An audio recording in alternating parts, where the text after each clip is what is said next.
Hey guys, welcome back. It's Tuesday night, 7 o'clock p.m. Central Standard Time, and this is KJ's What Happened. Looking back the past week, some of the stranger things that have happened out there, and there's always stranger things these days, every week. If you didn't believe that before, just watch one of these episodes, and you'll see what I'm talking about. The very weird world we're in. Thanks for being here. Thanks for taking the time out to hang out with us this evening and check out some of these crazy news stories. I appreciate you. Tuesday night, does that still work for you? I don't even remember how I got to Tuesday night doing this show.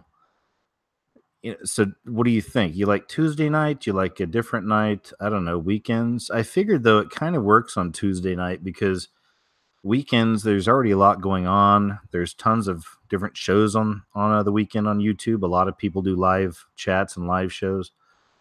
Um, and then a lot of people are stuck in the beast system as far as those 9 to 5ers go, and they're not very happy with their lives. And the good Lord knows I've been in that position in my life in the past as well. Most of us adults in America, or really anywhere in the world, have experienced this feeling of hating your life, hating your job, hating waking up at 6 or 7 in the morning and having to go earn a dollar. So maybe Tuesday night's a little better because at least if you enjoy the show, it gives you something to look forward to, on a Tuesday night in between all these early mornings and 9 to 5ers, that grind that we all hate. And unfortunately, I'm not trying to start off on a downer, folks. I'm just saying, I know the situation a lot of you are in. I've been in it too. I even went more hardcore than that. I signed up with the U.S. government for 8 years of my life, active duty military. Yeah, that's not always fun. Okay. Especially my biggest issue in the military was having to do what people told me to do just because they took a test before I did. Like I always hated that about the military. Anyway, I'm rambling. Let's get to the news stories. This is what's really important. Look at this one right here, though. We're in a total, it really is a Baphomet reality that we're in. The devil must be transgender. There's a lot of this transgender stuff. Of course, the Baphomet statue with the children, let's not forget that. And it's a symbol, as far as I'm concerned, for the beast system. And it's manifesting in all kinds of ways in different places, even in television shows now. That statue, the satanic, what are they called? The Satanic Temple. Lucian Greaves, I think, is the main guy's name. But, they created that Baphomet statue with the two children, a little boy and a little girl, by their sides, or by the sides of this transgender beast. And we're seeing that manifest, as I say, in our reality, in real life, IRL, OMG, SMH. 17 students at British school are in the process of changing their gender. A whistleblower teacher is said to have claimed many of the pupils were autistic and the vulnerable kids were being tricked into thinking they were the wrong sex. One autistic teen was said to be preparing to undergo a double mastectomy. The woman, who was not named, claimed to a newspaper that she was told not to tell parents or other teachers if a student said they were transgender.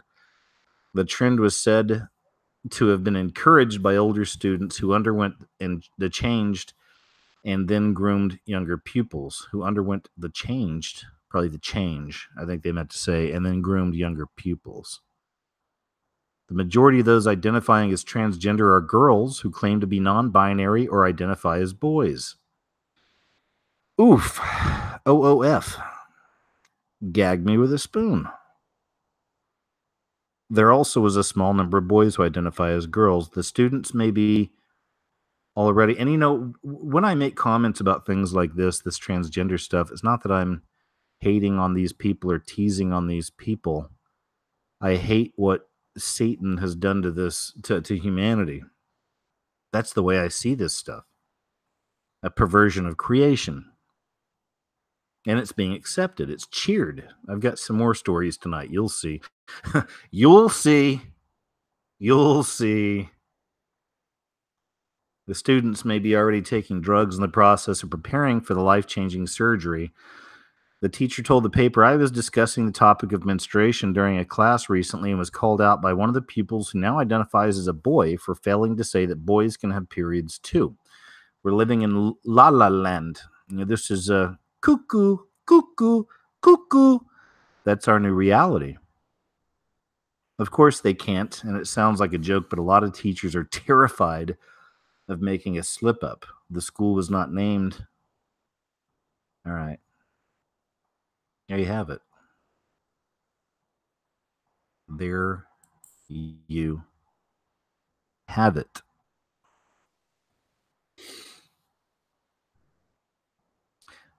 Uh, I just found out about this fella recently. Apparently, he's been around for a while. And so just this week, I've been looking more into him. His name is Dan Bongino. And this is from zerohedge.com. Check out this website sometime. In a furious Twitter, no, I don't get paid for that. I just like the website. In a furious Twitter exchange with a Clinton aide on Friday, former Secret Service agent Dan Bongino threatened to reveal new details about Bill Clinton's 26 documented trips aboard notorious pedo Jeffrey Epstein's private jet nicknamed the Lolita Express. Bongino and former Hillary Clinton aide Nick Merrill started feuding after Merrill challenged Bongino's claim that Clinton was the most manipulative political person in position of power he'd ever met in his entire life. Merrill fired back that Hillary has enormous respect for the Secret Service and a great relationship with the agents on her detail.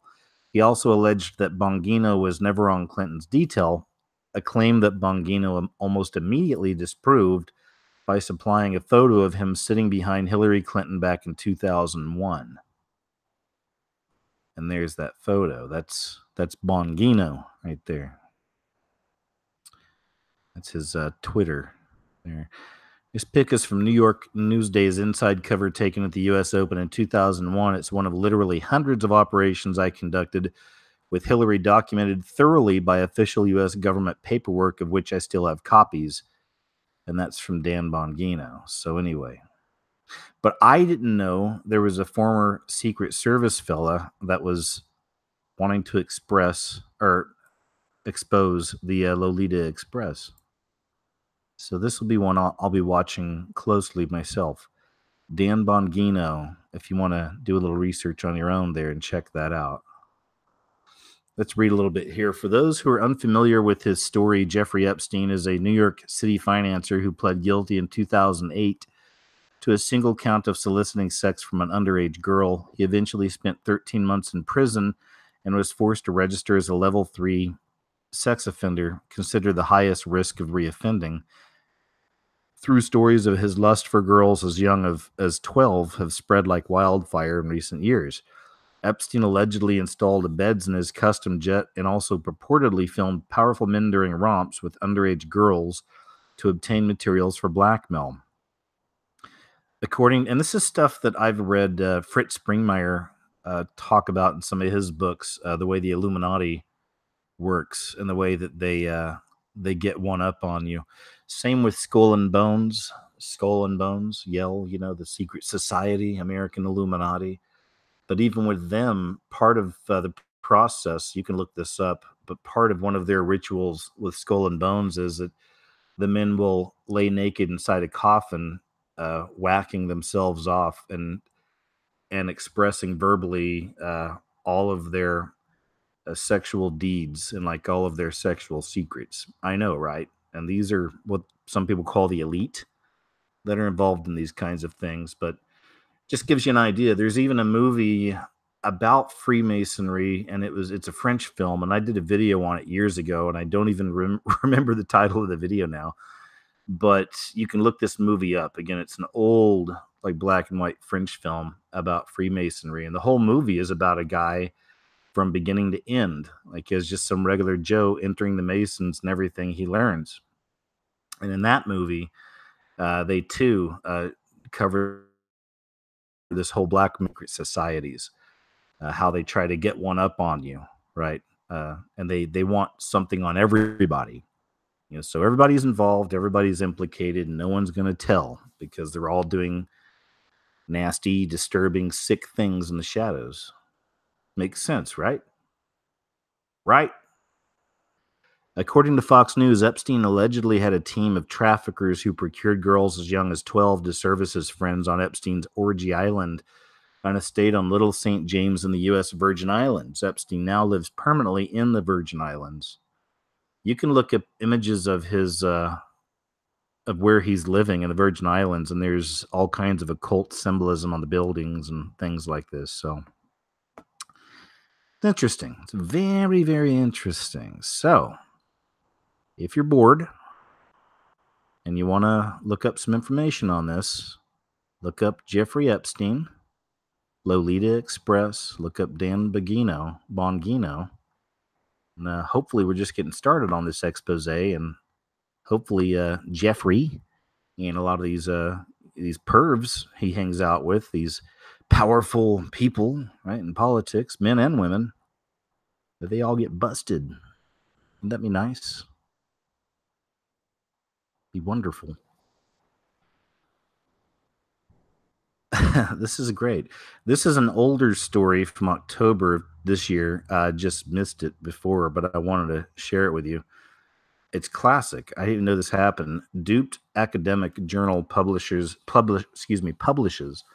rewrite of Mein Kampf as feminist manifesto. Let's read some of this here. The term feminazi became all too accurate when a trio of academic tricksters participating in an elaborate hoax submitted portions of Adolf Hitler's Mein Kampf, rewritten through a feminist lens, to a leading peer-reviewed feminist journal.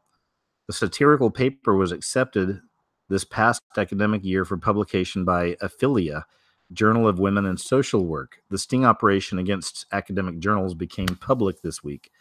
In a truncated year-long project aimed at highlighting the alleged influence of extremist dogma and confirmation bias in academia, the trio wrote 20 farcical scholarly papers, 3 of which were based on rewrites of Mein Kampf for leading cultural studies journals. All 20. Do you even know what Mein Kampf is? This is Hitler's manifesto, just in case you missed that. For leading cultural studies journals. All 20 of the papers were based on something absurd or deeply unethical, or both, the authors have said. 7 were accepted for publication. One of the papers, Our Struggle is My Struggle, Solidarity Feminism as an Intersectional Reply to Neoliberal and Choice, was written under the alias Maria Gonzalez, PhD, who claimed to be based out of the fictitious feminist activist Collective for Truth, or FACT. According to real-life authors, the last 2/3 of this paper is based upon a rewriting of roughly 3,600 words of Chapter 12 of Volume 1 of Mein Kampf by Adolf Hitler, though it diverges significantly from the original. This chapter is the one in which Hitler lays out in a multi-point plan which we partially reproduced why the Nazi Party is needed and what it requires of its members. Anyway, there's this classic. Is there any idea so outlandish that it won't be published in a critical Pomo identity theory journal? It's great. That's what they did. There you have it. Love it. This right here has been pretty big news this week in the, I don't even like calling it a truth community on YouTube, because so many of those people that claim to be truthers are very foul. Most truthers, quote unquote, on YouTube are too busy making videos about each other, not being truthers. Let's say fringe news. This has been big news in the fringe news groups on YouTube and the internet in general. And it should be. This is very big news. I made a video about this myself, but this is the new creepy Podesta paintings. This is the new WikiLeaks leaks on spirit cooking and also involvement with children and all this stuff. This is the new Sweet Jesus ice cream ad campaign. This is a big deal. This is from website Vigilant Citizen, who I've been a fan of this site here for, I'm thinking about 8 years. It's been a long time. He also has a website called The Vigilant One, if you're curious. But anyway,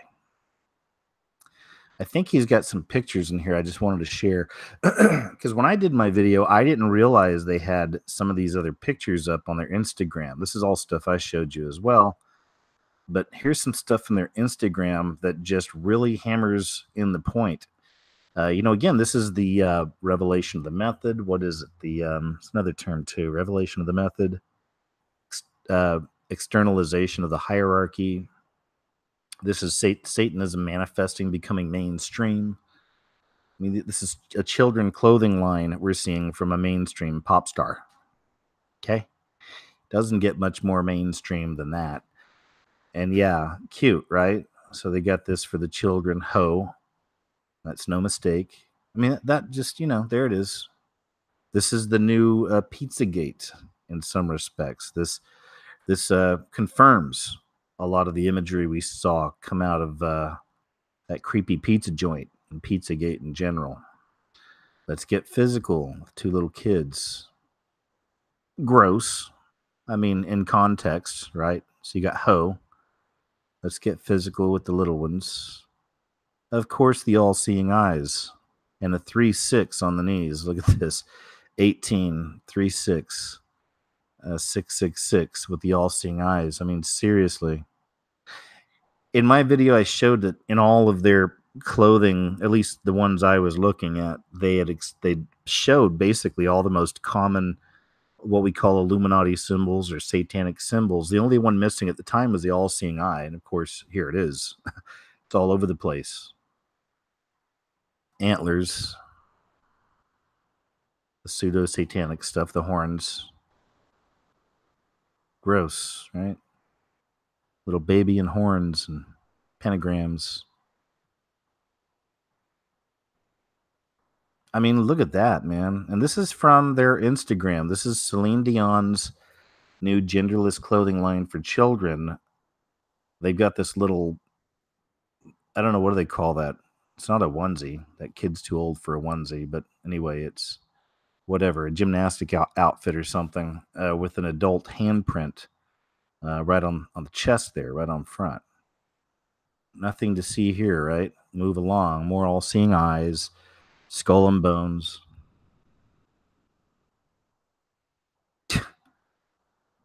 And in case you were still on the fence, here we have the actual Baphomet again. Scrying mirror, summoning spirits, summoning demons. Scrying mirror, summoning spirits, demons. All-seeing eye stuff. Anyway, we get the point, right? We get the point now. We get it. This is all manifesting more and more. I've been talking about this for years, and more and more it truly is manifesting before our very eyes. So the answer I found may not be your answer. Fair enough. My answer is it's not religion, but it's a faith in God, a faith in Jesus Christ as my personal Lord and Savior. Paid the price for me, a sinner. That's what I believe. And I think that's the only protection we can really have in this system. And it's all that really matters. I'm not twisting your arm to believe as I do, but at the end of the rabbit hole, and we love stumbling down the rabbit hole, there's so many weird things happening in this world, and I love looking into it too, but none of it really matters. As far as I'm concerned, if you haven't chosen your side yet, and hopefully you've chosen the side of Christ, or the side of God, read the Bible for yourself. Maybe make some new friends that believe as well. Wouldn't hurt, would it? Just something to think about. I'm just throwing it out there. Because this stuff is real. Gospel singer Dietrich Haddon blasted for Christmas song lyrics full of lust. No religion, as I was saying, just relationship. Popular gospel singer Dietrich Haddon, who warned that his new Christmas song is for married couples only, is drawing flack for what critics say is too sexual and full of lust. Haddon, who is also founding pastor of Hill City Church in California, teased a clip of the song on Facebook last Thursday, calling it a little taste of the new blah, blah, blah. Rather than the usual celebration of Christ's birth highlighted in traditional Christmas music, Haddon sings about a couple using the time to have sex. Let's make love on Christmas. Stars are shining bright to set the mood for you and I. Let's make love on Christmas, baby. Underneath the mistletoe, I won't let you go till you feel the love between us. Okay. Gross. I mean, if you're going to proclaim yourself to be a Christian singer, you know what I mean? Come on, right? The artist then gets more explicit in his lyrics. While some of the preacher's fans were, he's a preacher, while some of the preacher's fans were supportive of the music, many others felt it was inappropriate to turn Christmas into a time to celebrate sex.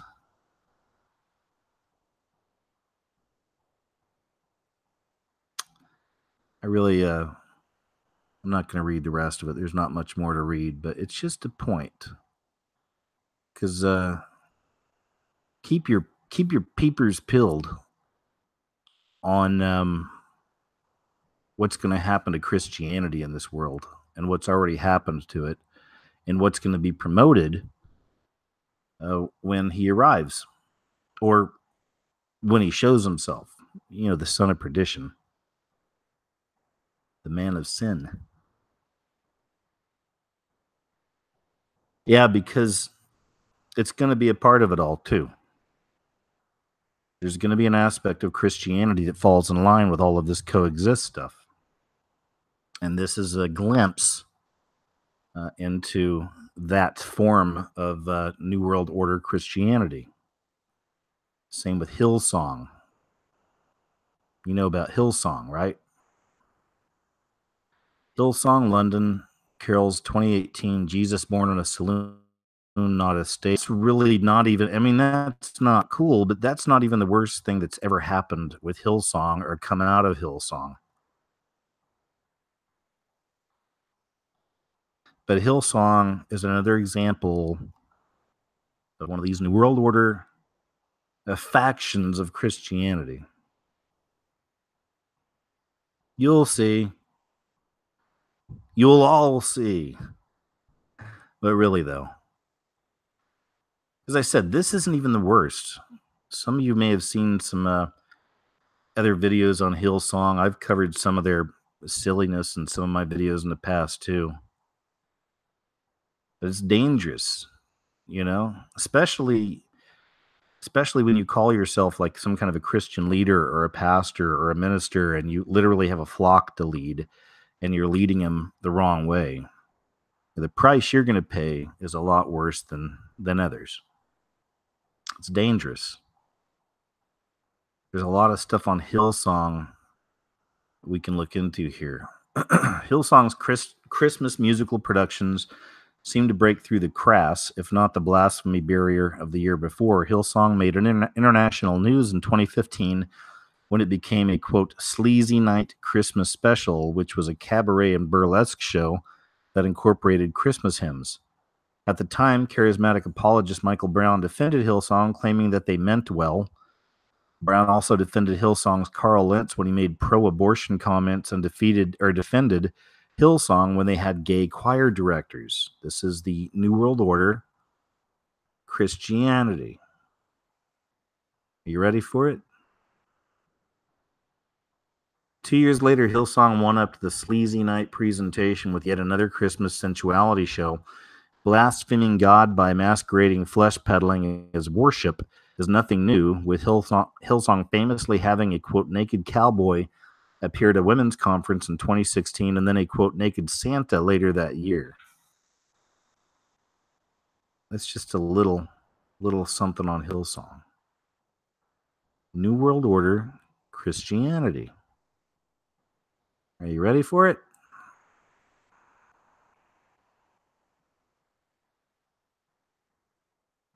Better be.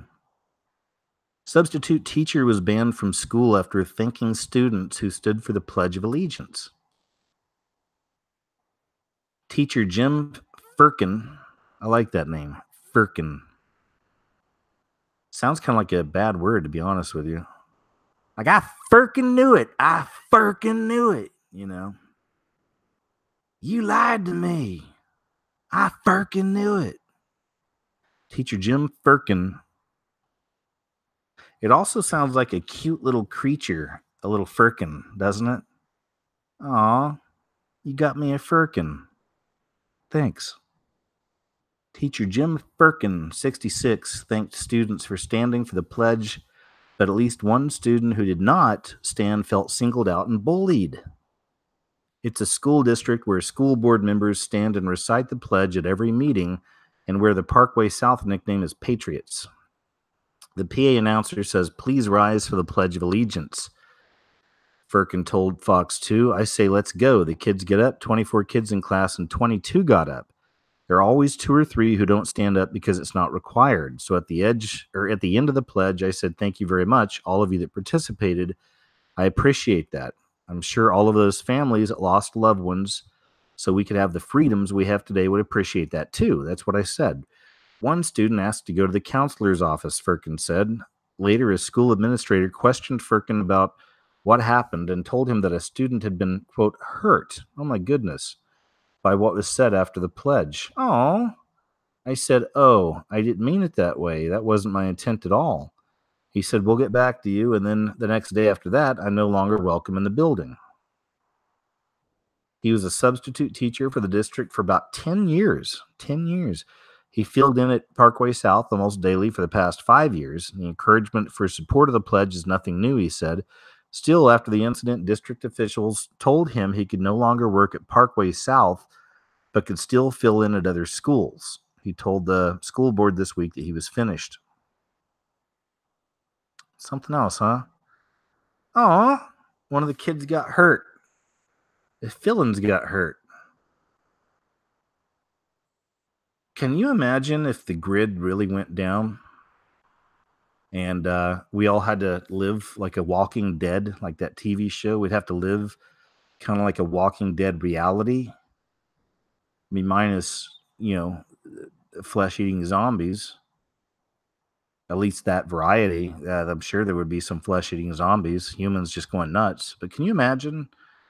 The grid goes down. We got to live this Walking Dead style type life. What kind of people are going to survive? We got kids here running and tattling because they have their feelings hurt. He or she got his feelings hurt because the teacher said something really mean and not supportive and not encouraging, and I got my feelings hurt, and I'm going to tell. Grid goes down. Straight up survival of the fittest. This is some scary stuff. Straight up survival of the fittest. How many people are really going to make it? I think about that a lot.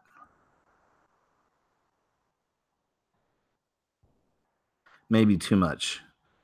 Dylan, Australian universities are threatening to ban sarcasm, and I am offended. Unbelievable. Several universities in Australia have brilliantly put a ban in place to protect students from the life-threatening dangers of sarcasm.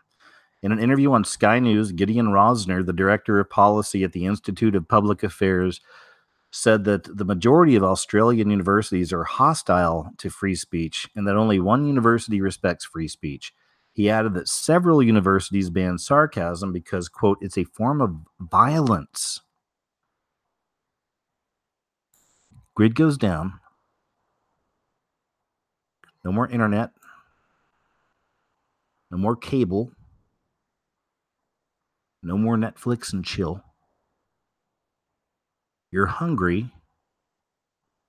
You're either going to have to steal it or just take it from somebody else.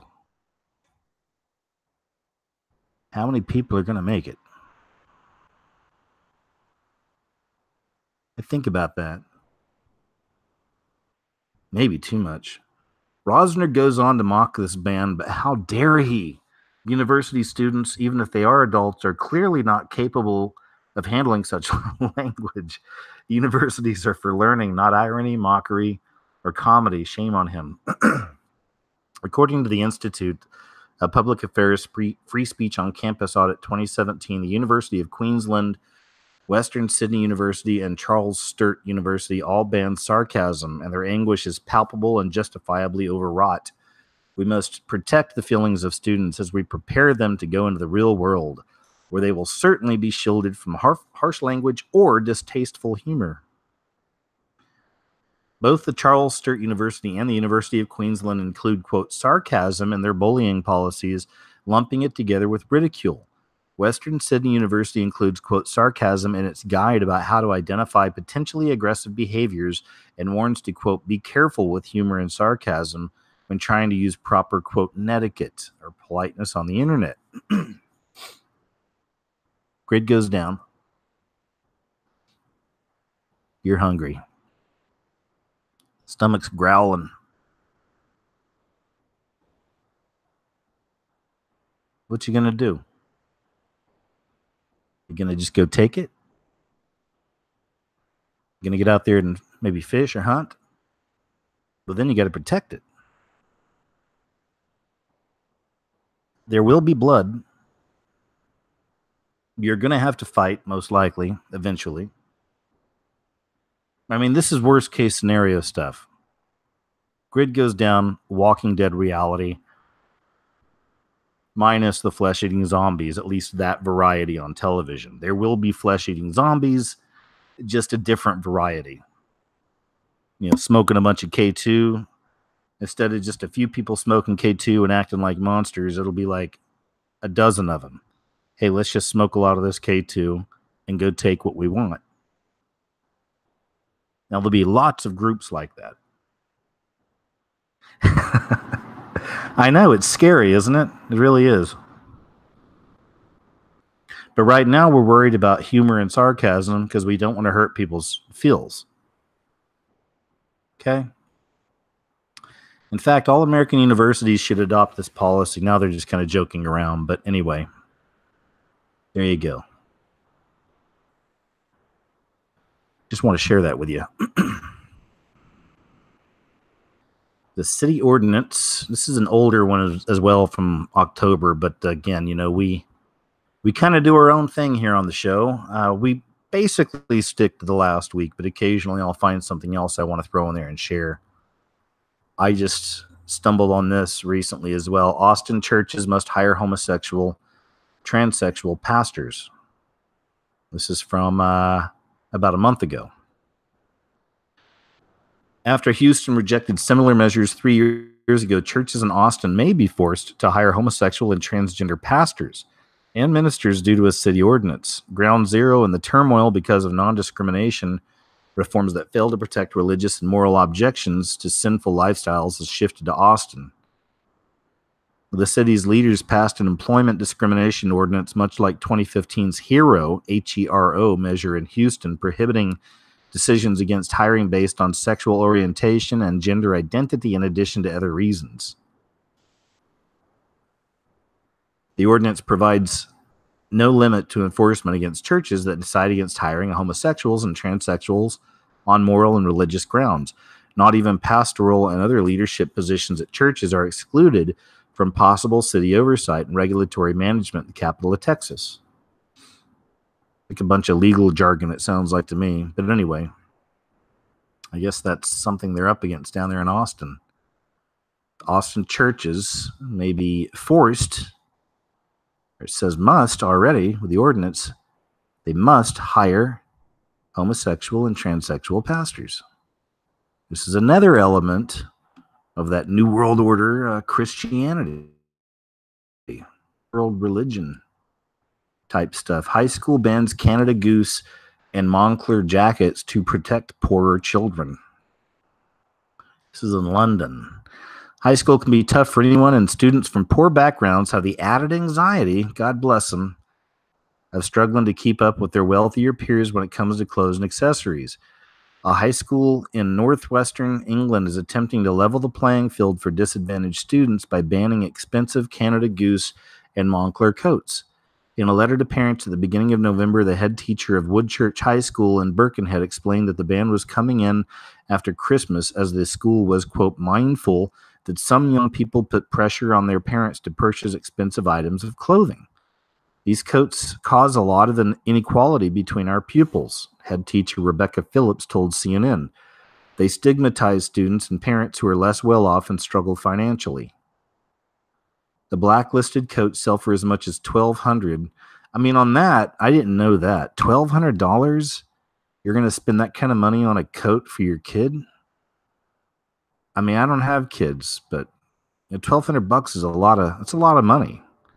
Most average people can't afford that, So I know there's really wealthy people that'd be nothing, but wow, $1,200 for a coat?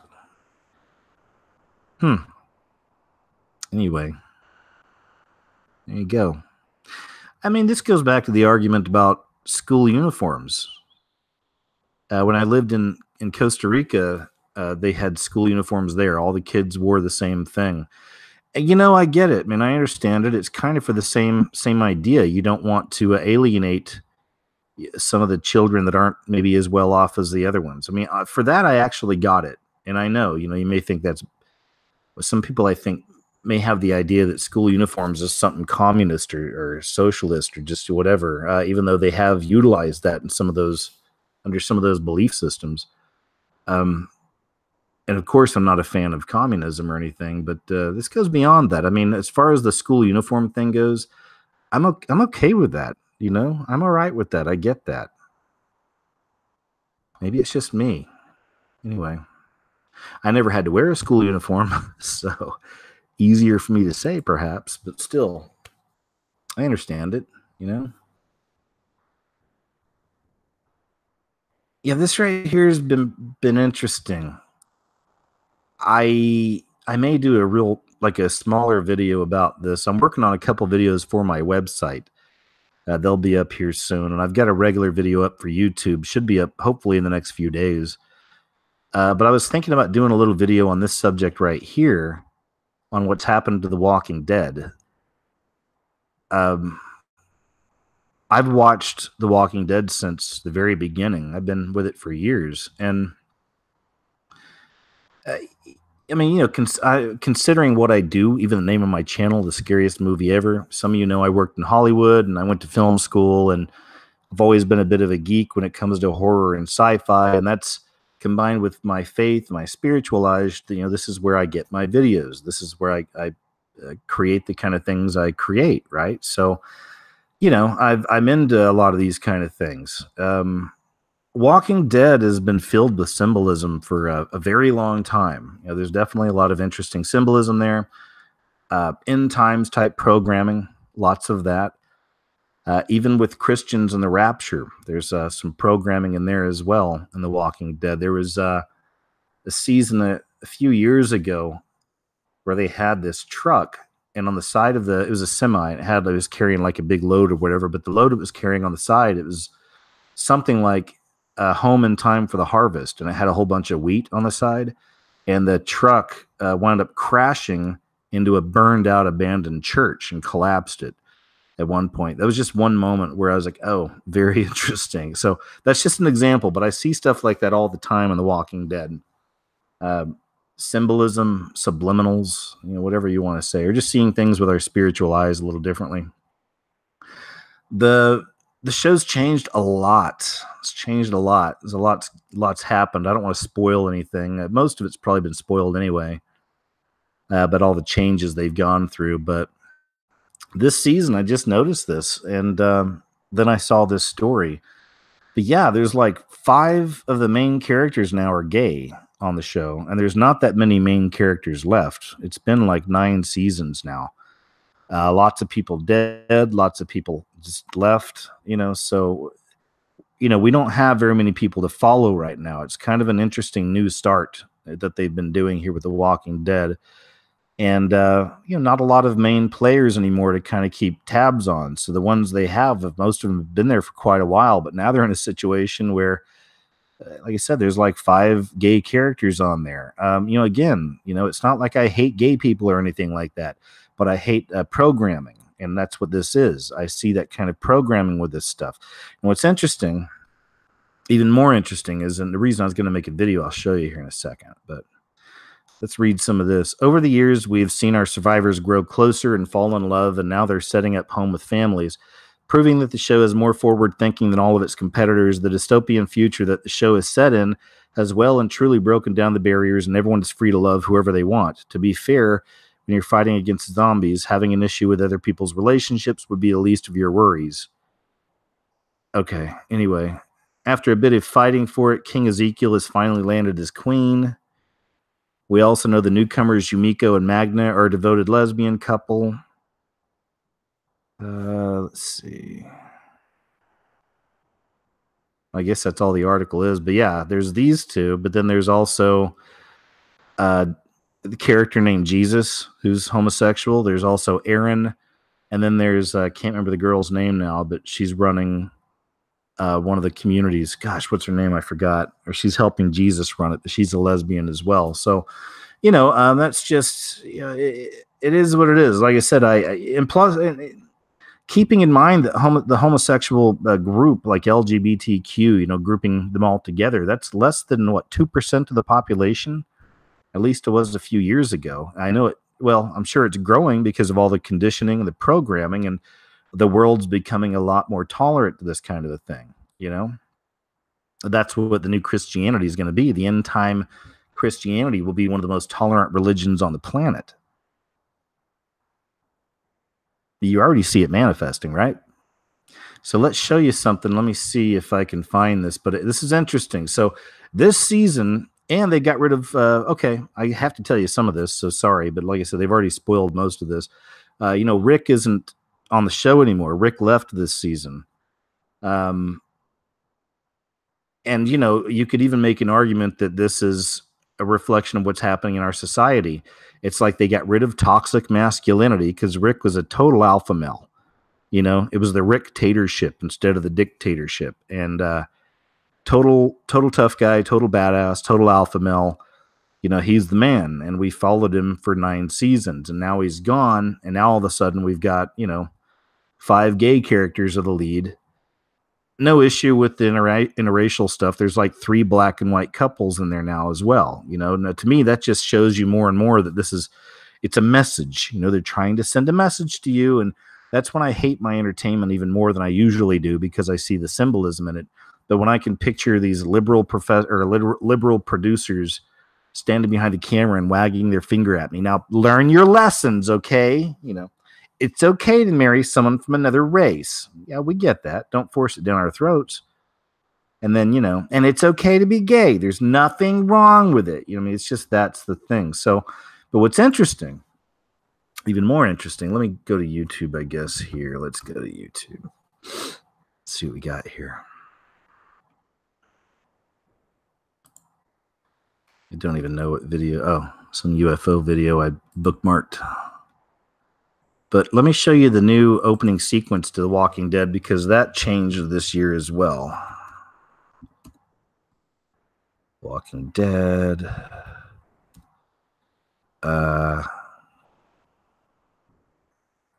Opening.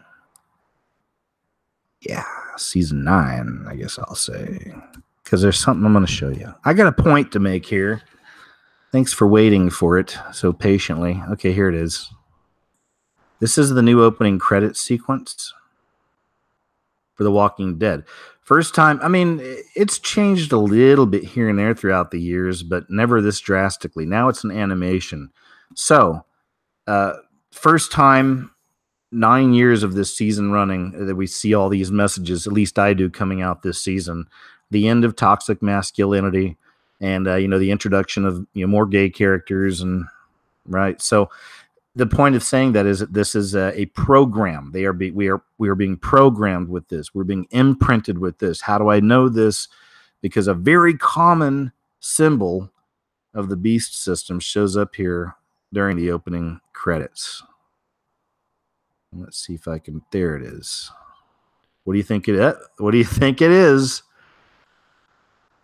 They never had that before. They never had the all-seeing eye before in the opening sequence of Walking Dead, but just something I'd noticed this season. Again, so here we have to me, this is the everything. When I see this most of the time in context, right, and using my logic, reason, common sense, critical thinking, spiritual discernment, it's a symbol of the beast system. And as I've said in my videos for years, when you see all these symbols on things like clothing or music videos or halftime shows or movies or TV shows or whatever, it's poison. It's like in the old Popeye cartoons, they drink whiskey or poison. It'd have 3 X's on it for poison, sometimes 2 X's. But that's what this is. When I see the symbolism on these things, I see the X's. I see poison. Do not take this in, right? But then again, having the eyes to see this stuff, the spells no longer work. This is why it's important, I believe, has been important for years now, for this awakening that's taking place and for people to see this stuff for what it really is. So there it is, man. It's the all-seeing eye in the opening sequence of the new Walking Dead with all of the programming. Okay, so let's move on. You still with me? That makes sense. Number of witches in the U.S. on the rise may surpass 1.5 million. I just I've done a few videos on witches. One was called Millennials Are Becoming Witches, and the other one was Hollywood Witches Are Rising. And now this story from November 16th, just a few days ago. Okay, I'll probably add this into a new video too, because there has been a lot of news on witches. You probably saw all the stuff with Kavanaugh. I know we showed some of it here on the show, but Kavanaugh, there's witches, of course, doing rituals and spells against Trump, and it's very interesting. A report in the Christian Post contends that the number of witches and Wiccans has dramatically increased since the 1990s to the degree that there may be at least 1.5 million witches in the United States, which is higher than the 1.4 million mainline Presbyterians.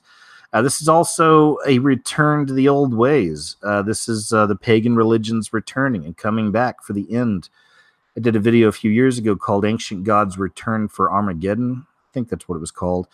I'm adding, it's almost like I'm doing a part 2 of that with this new video I'm working on, because I'm going to show you more evidence of that, how these old religions are coming back, these old rituals. The witches are rising. All of this in time for the, quote, end. And decision time, right? Decision time for humanity. Which side shall you choose? Right? Which side you're going to choose. The practice of witchcraft has grown significantly in recent decades. Those who identify as witches has risen concurrently with the rise of the witch aesthetic. Between 1990 and 2008, the number of Wiccans in the United States grew from 8,000 to 340,000, according to 3 religious surveys conducted by Trinity College in Connecticut. In addition, the Pew Research Center reported in 2014 that 0.4% of the population, 1 to 1.5 million Americans, identify as Wicca or pagan. There you have it. It makes sense that the witchcraft and the occult would rise as society becomes increasingly postmodern. Author Julie Royce told the Christian Post, the rejection of Christianity has left a void that people as inherently spiritual beings will seek to fill. Man, that's a perfect quote. That is so spot on. She's right. They've been kicking Christ out of everything in our world. And then the Christianity they give us is that garbage stuff we were looking at earlier, this Hillsong stuff. And a lot of these people are creeps and creepy. And I almost can't blame, unfortunately, some of these people that don't believe if their first introduction to faith or Christ is some of these religious people that can be annoying. It's a drag. It really is a drag. You've got to find them, man. Even if you got to find them on your own, you got to find them. It's becoming incredibly important, especially with stories like this. It just goes to show you that, the lines have been drawn. I always say this is the, are you a sheep or a goat? Wheat or tare? And it's really, really speeding up. It's interesting. It's interesting. I'd like to punch that thing right in the face. Anyway, there you go. Number of witches in the U.S. on the rise, may surpass 1.5 million as church attendance falls. Now, sometimes I'm not sure what to think about that church attendance falls, because maybe they're leaving religion but embracing their walk with Christ, like embracing their relationship with God in a new way, a different way outside of a religion, and perhaps having studies with friends, Bible studies online, even, as long as you're still with other believers. This is our chance to be with other believers. This is one of the ways we can do this outside of traditional religion. I think it's a wonderful thing. And we don't all see things exactly the same way. Many of you listening aren't even believers, but I appreciate you listening and taking the time and keeping an open mind, because maybe one of these days all this stuff will make more sense. Grid goes down. Got to take that mark to purchase something, get a little something in your belly, things like that. An antichrist arising and showing himself. Then maybe all these crazy videos you've watched from me and other people and all these crazy shows you listen to, and you still weren't sure about it all, maybe then it'll sink in and make a lot more sense to you. And I'm not saying that sarcastically. I mean that. Some of us humans can be really thick. I'm one of them. We can be really, have strong will. I get it. I do. Here's something I want to do. 1 million Americans live in RVs. Meet the modern nomads. Crap. This is one of those where, a lot of these online newspapers are doing this too. That also shows me that I guess this fake news thing is really having a toll, because so many of these online news sites are doing this now. You can't even read the story. It's all blurry unless you unblock all the ads or you subscribe. So let me see if I can see here. People living in RVs. And here comes Chubbs. Yeah, I see you. I'm watching you. I'm always watching you. Anyway, if you're interested, you can look this up. I was really hoping I could read that article. But personally, for me, I've been thinking a lot about this RV thing. I know very little about it. I know how to camp. And as a kid, we had Shasta trailers and stuff. We used to camp a lot as a kid. But it just seems like you could do it, right? Like, I mean, you take... Let's see here. Here's one.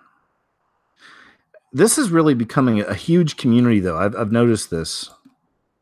Oh, crap. Can I not find a story about this? Come on. But this really is becoming a big deal.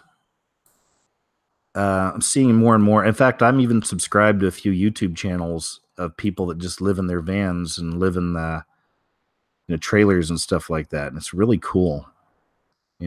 Some of them are single people. Some of them are couples, husbands, wives and stuff. And it's interesting life, Anyway, this is 29 reasons living in an RV is better than living in a house. So this is something I've been looking into, though, except for myself. I'm very interested in it. Instead of paying rent somewhere, can't you just go rent an RV? Is that how it works? I mean, this I really don't know, but can't I just go say, okay, I'll make this much, payment a month, buy, get insurance, and then, you're gone, right? Then you can just kind of live in an RV, and I could, continue using Wi-Fi at different parks and stuff, and making my videos, doing my shows. And I think it'd really add a lot too, because I could start filming things on location, even when there's crazy news stories, I could go to the news story and film things, things like that. I think it'd be really cool, and it'd really evolve, my work and stuff. And that's something I'm always doing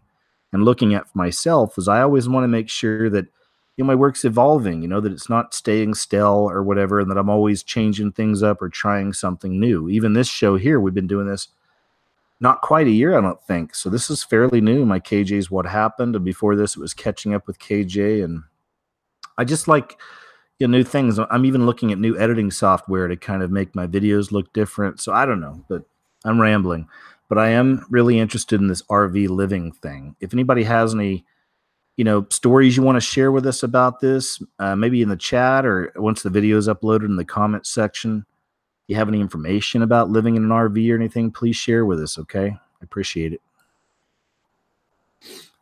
Wow, guys, I just realized that we're only an hour into this, and I still have like a full bunch of stories up there at the top. So I'm going to take about a minute and get a refill on my drink and run to the men's room, okay, and kind of wash up, and I'll be right back. So hang tight, give me about a minute or so, and I'll be right back, okay? Thanks.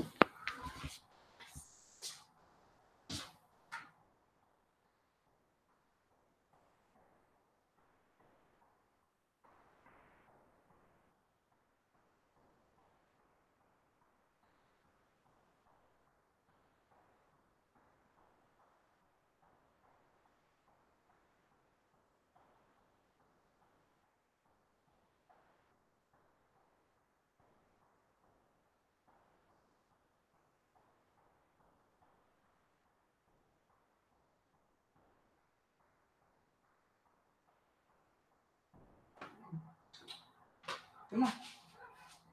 Come here. All right, guys, thanks. It's better. Let me grab a quick drink here. Yeah, this is going to be a night. Like I said, we got a lot to go here. Okay, so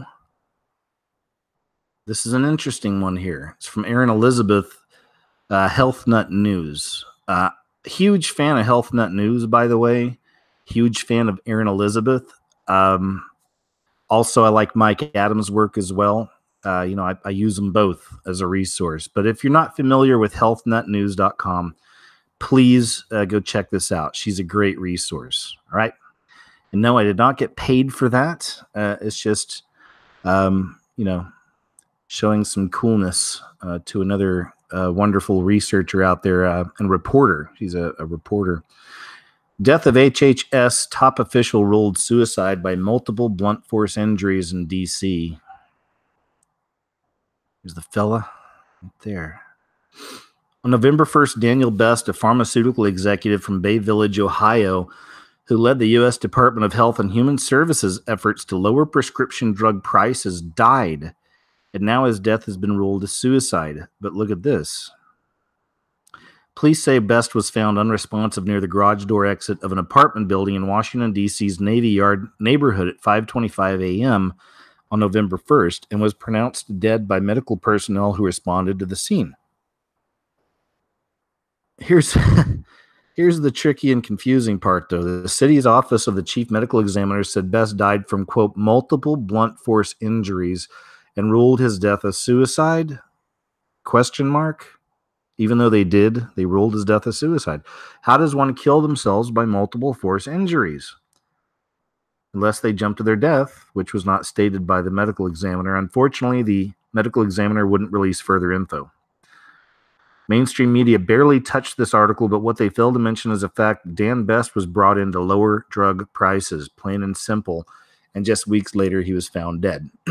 Very interesting, eh?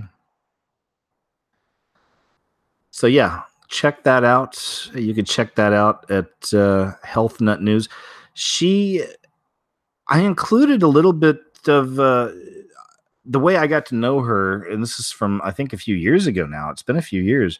I included some things from her in one of my videos because she had been stalked and harassed in the past. You may have heard about a lot of these homeopathic healers and people like this, people that are offering alternatives to the AMA, the American Medical Association. Many of them have come up missing and dead. This is a thing. This has been going on for a few years now. Aaron, I believe, had some kind of stalking and harassment thing going on. This a few years ago. So I used a clip from something she showed a while back in one of my videos. Some of my videos are crammed full of different info. So I can't even remember which video it was, but that's how I first stumbled upon this young lady. So again, She has a lot of stories on that as well here on the website. Please check it out. It's very interesting.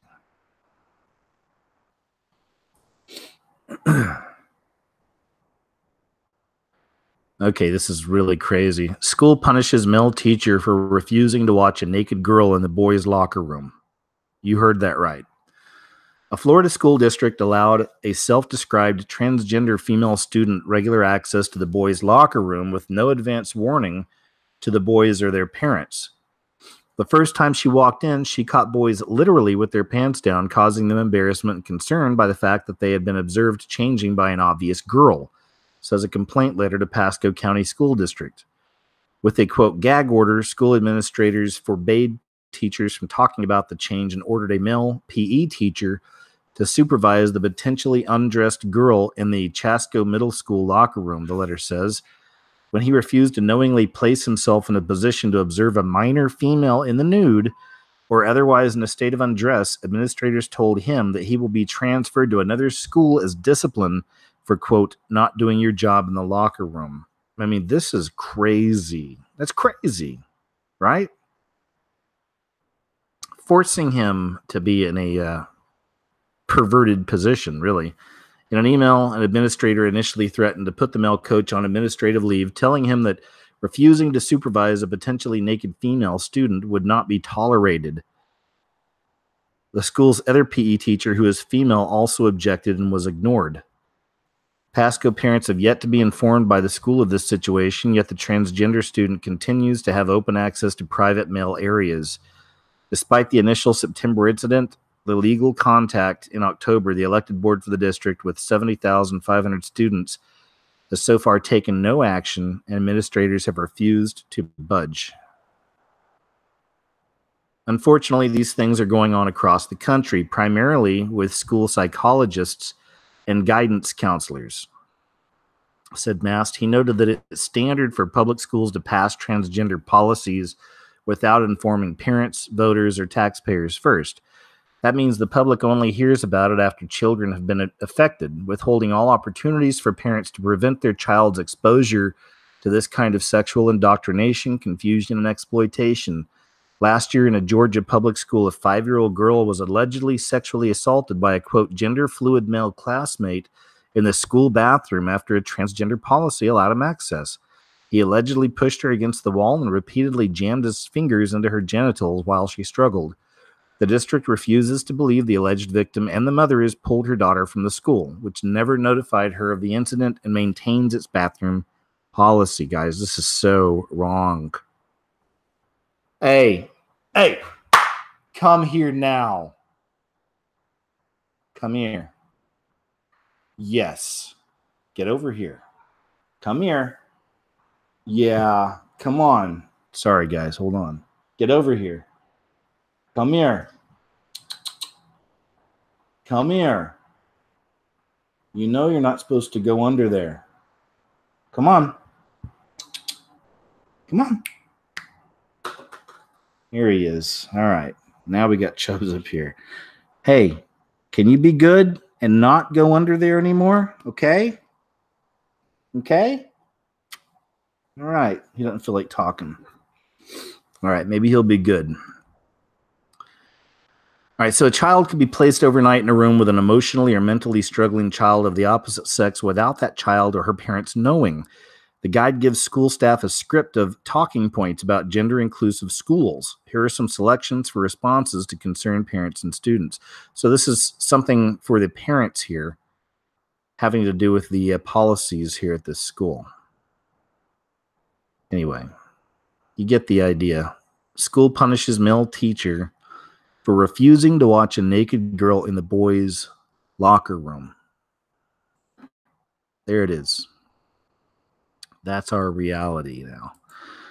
Okay, this one right here. All right, here we go. Okay, so this flat earth thing. I'm not into it. Never been into it. I'm not going to get into a whole thing about it or anything right now. It's just such a divisive subject. And there's people that I love and respect that, are into this. And then I've seen a lot of horrible trolling with this stuff as well. Like, I've never seen the subject pull people together the way that Flat Earth does. It's insane. And like, this guy is a good example. Red Pill Philosophy. I've been subscribed to this guy for a couple of years. Now, he used to do all these videos on basically on SJWs or feminazis, third wave feminism, things like this. He used to do a lot of videos like that. And he grew pretty quick. Like, he's up to 193,000 subs now. But I remember before he even had 100, so he really took off. And he's a guy who's put a lot of videos out that have gone viral. A lot of times it's footage of, I don't know, different things. Like I said, women. There's one he had a lot of hits on. It was a girl that was trying to beat up a guy, and the guy hit her back. And that one went like millions of views. This lady was trying to beat up this dude, and finally he had enough and he decked her, So, and he's done a lot of videos like that. He's a lot of videos of men hitting women back. This kind of, this is what Red Pill had put out there, and a lot of other things as well. I said, you can look this stuff up, look up some of his earlier videos. He's not a Christian or anything, or a faithful guy. He's an atheist as far as I know, or an agnostic. But I found him years ago through some of those crazy videos he'd put up. Like I said, it'd be, almost like freak out compilations. It'd be people freaking out in public and stuff like this. And I thought it was really funny. So I subbed to the guy. Now, something happened with him. It started a few months back now. It's been a while, like maybe 3 or 4 months. But he went down the rabbit hole, the flat earth rabbit hole. And now it's completely and totally taken over his entire channel. He doesn't cover anything else. It's pretty much all flat earth all the time now. Now, that's an example of something I've seen in other kind of truthers at times on YouTube and things like this as well. Even people I just know, that they'll find this subject, and then it's like, once you go flat, there's no going back, apparently, because some of these people become obsessed with it, and it becomes almost like, to me, it's cult-like. It's almost like a religion or something for some people. Not everybody, but for some. And as I said, with this guy's channel, it's pretty much all flat earth now, all the time. Like, that's it. This is all he focuses on, right? So he got taken over by the flat earth thing, right? And I've seen that, like I said, with this particular subject, happen to lots of people. Same time, like I said, there's people I love and respect that are into it and believe it, and I don't fight with them over it or whatever. That's fine, So there's a few things we're going to talk a little bit. There's something else I'm going to show you here in a second after this video that goes along with what we're saying, okay? And I think I'm being respectful about this. Like I said, I'm not trying to be a jerk about it, not calling names or anything. But this was interesting, though, because now Logan Paul, of all people, apparently looks like he may be kind of getting into the flat earth thing. So let's see here. I'm going to jump over here. Here's the actual video, I believe. He was up on stage in another video. So let's see. Come out saying I'm a flat earther, you gotta understand. It's like that's a big like, Okay, check this out. If I come out saying I'm a flat earther, you gotta understand. It's like that's a big like So I gotta just make sure I have. Okay, but hold on. What is a big deal towards your sob, counting your fame? No. I guess it's just an image thing. Because like I'm sure you're a flat earther, right? So if you tell people that, people are like, "Yo, you're crazy," right? Yeah.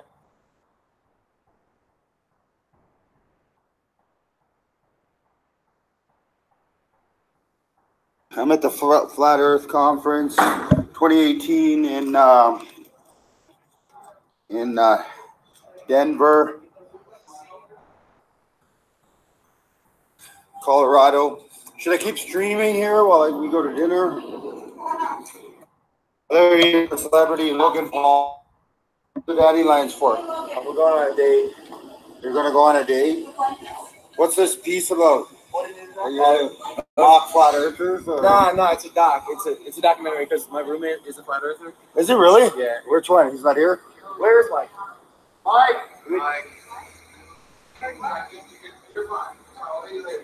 Oh, we live? We're live on YouTube, brother. Hard body shit. I don't have as many subs as No, you you got got 60? 60 watching. Yeah. Oh, so this one. You're a flat earther? Yes, sir. So man. And you're like, you gotta go to the flat earth Bro, I conference? dragged them here. You didn't want to come I'm always down to try shit. Okay. So that's stuff. What do you think? Stuff. I mean, it's cool. I talked to Robbie, and he's really smart. He's got like a ton of really good points. So I don't know, man. It's if I come out saying I'm a flat earther, you gotta understand. It's like a big deal. That's a big, like, you know. So I gotta just make sure I have. Okay, but hold on. What is the big deal towards?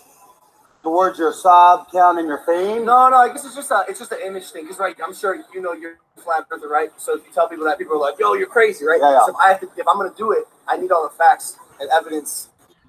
Okay, let's try another clip here. We're taking our time tonight. Look at all those stories we have at the top, guys. Look at that. Look at those tabs. It's only 8:11. You cool with that, guys? We got nowhere to go. We got nothing to do. It's a Tuesday night. So let's enjoy this, you know, and continue your chats. Thanks. I don't even see the chat when I'm doing this, but thanks for the mods being here as well. As always, Tamara's there, I believe. It's the only one I've seen so far is Tamara and Effie, but thanks, mods, for being here. And thanks to all of you who comment and chat. And let's find a different clip here. Let's see. Logan Paul. Flat Earth.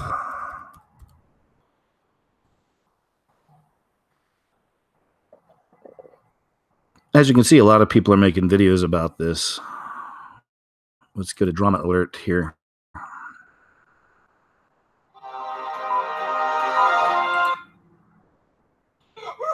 Keep rolling. And that's why I decided. Okay, check this out.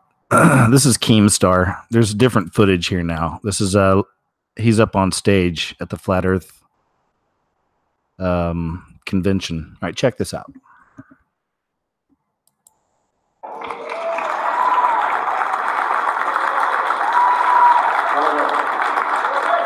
Thank you, Robbie. Thank you, everyone.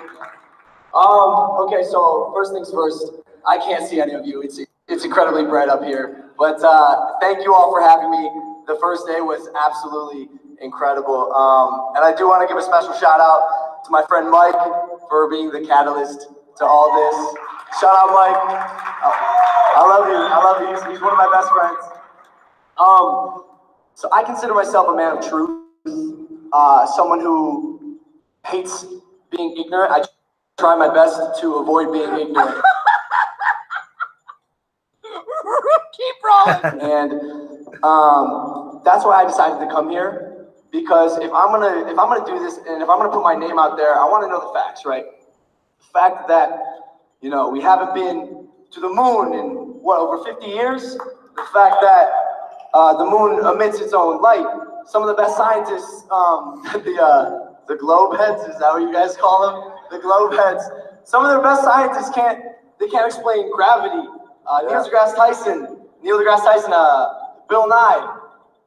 At the end of the day, do they even know? And so I wanted to come here and explore for myself. But yeah, man, if like I said, if I'm gonna do this and if I'm gonna put my name out there, because I'm sure you guys know there's a stigma. There's a stigma with being a flat earther. And if I'm gonna do it, I want to know the facts. So that's why I'm here. I just want to say thank you. Thank you for having me. If you see me in the hallway, say hi. Come take a picture. And I guess I'm not ashamed to say my name is Logan Paul, and I think I'm coming out of the flat earth closet. That's right, ladies and gentlemen.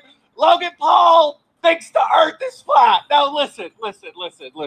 You got to remember, we just came off the Shane Dawson documentary series where he pretty much confirmed that Logan Paul was a sociopath. Logan Paul himself said that he was a sociopath, all right? Now, to be a sociopath, you have to be really intelligent. So one of my theories is that Logan Paul is attempting to appear stupid, and that's why he did this. My other theory is that maybe he's just trolling. Maybe this is for a video. And my third theory is this. Logan Paul's last video only got 1 million views. views are kind of down. Now, it's kind of common knowledge that most of Logan's fans are, how do I say this, stupid. So he's seeking more idiots to follow him. Those are my... Okay, that's Keemstar. We'll go ahead and stop on that. The legendary Keemstar. Do you know about Keemstar? Keemstar. Anything about this fella? You want to talk about YouTube drama? And this is out of our realm, out of the fringe news, out of truth, out of whatever, even out of faith and religion and everything else involved. This is pure goofball kind of TMZ for YouTube entertainment stuff. This guy has been in this for many years with many different channels, and he's always stirred up a lot of controversy. Anyway, so there you go. So here's there's something else I wanted to show you. Has to do with all this flat earth stuff. Maybe we'll just get to it when we get to it, okay? So we'll do that. I'm just going to close this out and see what pops next.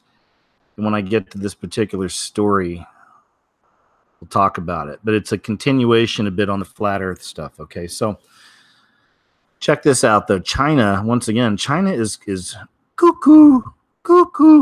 Like every week, there's something crazy coming out of China. China ups cash rewards for citizens who report porn. China is raising cash rewards paid to citizens for reporting pornographic and illegal publications to authorities. Starting December 1st, people can rake in up to $86,000. 86 grand? Wow. For reporting illegal content online or otherwise, double the 300,000 yuan under previous guidelines. Man, that is crazy. Really? I wonder if they'd actually pay it. But 86,000 for people to report illegal content online or otherwise? Can you imagine if this were to hit America, something like this? Homeland Security or something offers this kind of money for you to report illegal content online or otherwise. And by then, illegal content may be like the kind of stuff we talk about, anything outside the mainstream narrative. Anything to do with God or faith, who knows? But what counts as illegal content in China is broadly defined, but includes work that endangers national unity, leaks state secrets, and disturbs social order, umbrella terms that are also sometimes used when authorities punish or silence Chinese dissidents and rights campaigners. The new rules published by a bureau under the top media regulator comes as Beijing ramps up controls on content. Earlier this week, the Cyberspace Administration of China said it had cleaned up 9,800 accounts on Chinese social media platforms when it accused of spreading, quote, politically harmful information and rumors. And you see, and this is what's been unfolding in America too, right? Interesting, eh? The internet regulator also chastised popular social media platforms WeChat and Weibo for negligence and irresponsibility. There you have it, man. Interesting how a lot of this stuff is manifesting in America as well, eh?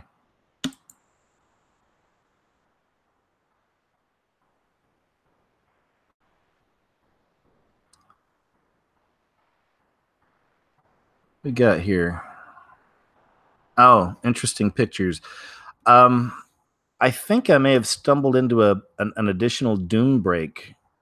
I saw a story on the side. We may watch that video in a second. But before we do, large-necked man and Joker lookalike are upping the Florida man mugshot game. I just wanted to share the pictures. Here it is. Look at that, man. Isn't that crazy? It's unbelievable, man, to me when people do that to their faces like that. All the tattoos, Now, the other guy, I don't know what his deal is. He maybe just overworked his neck. It's when I first saw this, when I was a kid, I was in sports, I was in weightlifting and all that when I was younger, and continued that. Even now, I still go to the gym, so I've continued that most of my life, staying in shape or trying to, working out. But I was a wrestler in high school, and I used to lay on my bed with my back of my head hanging over the side of the bed, and I would put like a little towel on top of my forehead, and I'd put 45-pound bar weights on that little towel and I'd sit there and, move my head up and down. I was lifting weights for my neck, making my neck real thick. I still have a big neck, like it's not like that guy's neck, but yeah, it got really muscular. Like I had to seriously calm down on that stuff after a while. I was like, whoa, like my neck was just becoming monstrous. So when I first saw this, I was like, whoa, it like kind of took me back, back to high school and, overworking my neck, I did that because, in wrestling with headlocks and people can torque around your neck and all that, they can put you out. And so I figured, it made sense to me at the time. But anyway, yeah, not to fear. I don't look like him. Okay. My neck's not like that. I stopped a long time ago. But he could always change that. There's things I'm sure you can do to have your neck get smaller if you wanted to. But the fellow on the right, man, that's rough stuff. Let's see if this is a worthy video. It says 7-month-old girl hears parents for the first time.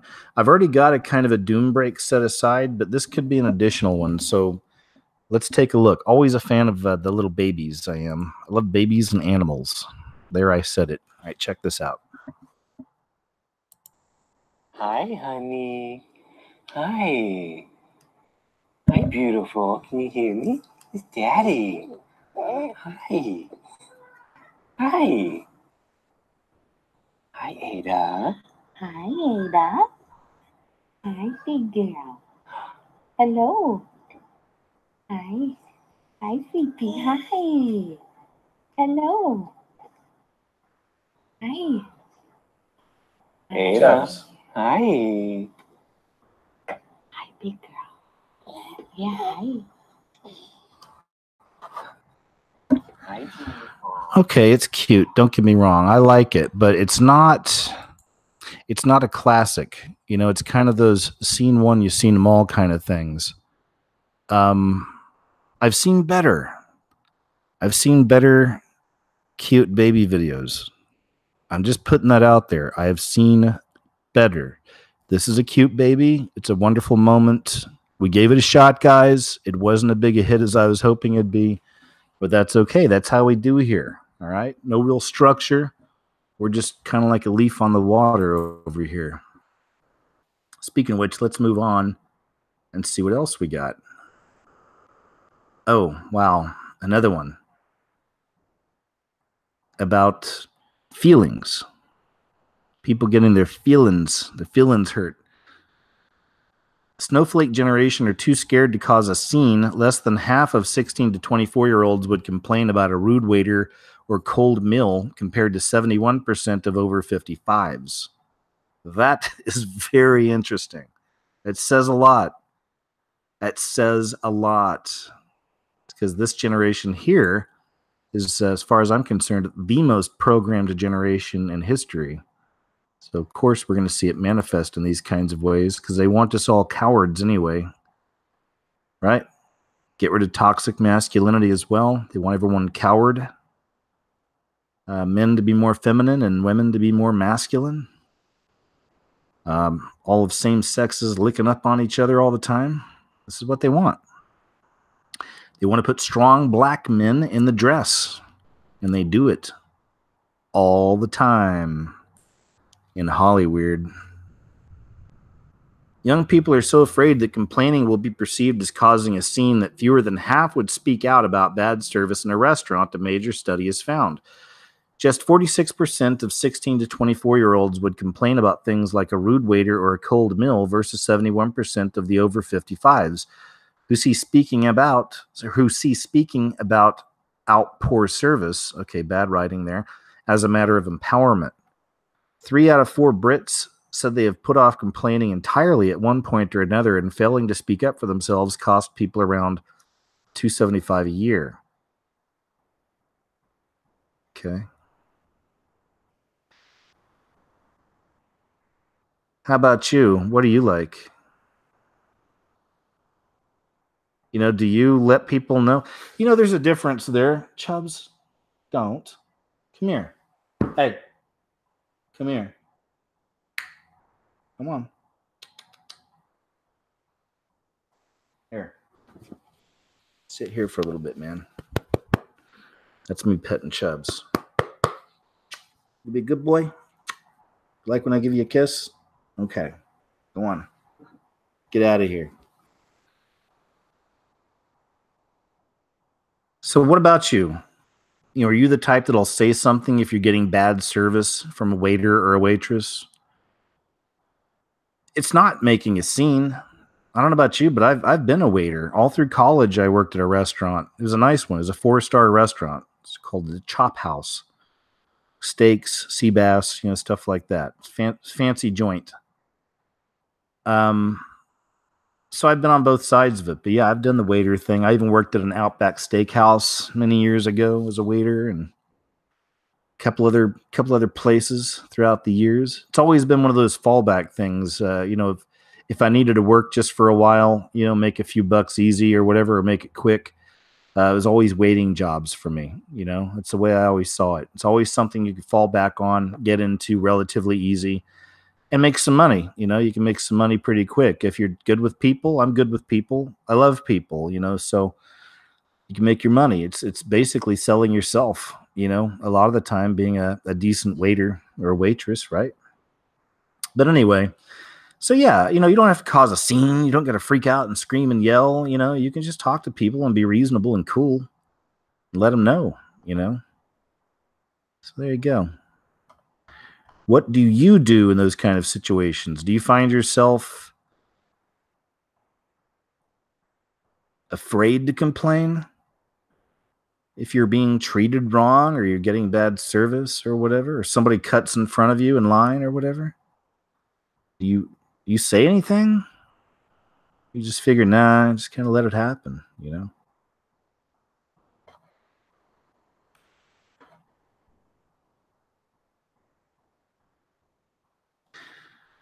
This is just so crazy.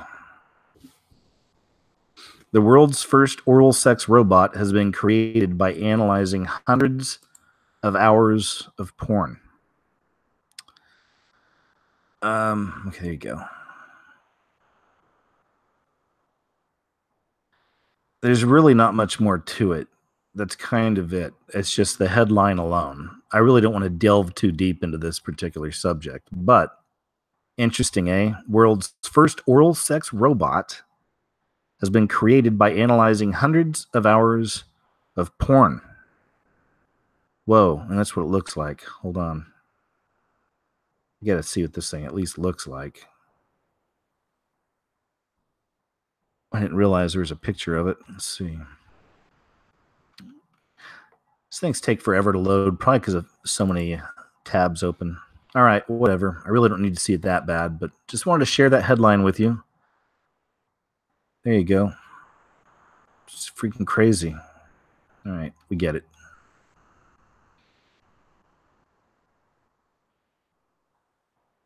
Here's another one that this is from June 2018. I just saw that picture. I don't think I want to see that again. Let's see. The Cleaners. All right, so check this out. It's a movie. It's a documentary. Just came out recently. It's possible you've had a post censored by Facebook or some other social media outlet and may even have had your account suspended. You likely were curious as to who passed judgment on the nude art or profane but honest sentiment. Allow me to fill in the picture for you based on the jaw-dropping and worrisome documentary The Cleaners. That person was likely a Filipino in what amounts to a censorship, quote, sweatshop in Manila. Someone whose day consists of clicking ignore or delete on up to 25,000 images and videos per shift. Yes, censorship has been outsourced. Let's go ahead and watch the trailer for that. How's that? All right. Let's find it. Wait, let's see. Are there any trailers here? Trailers. I want you to see this. All right, I watched it on YouTube. So, The Cleaners YouTube. Let's see. Come on.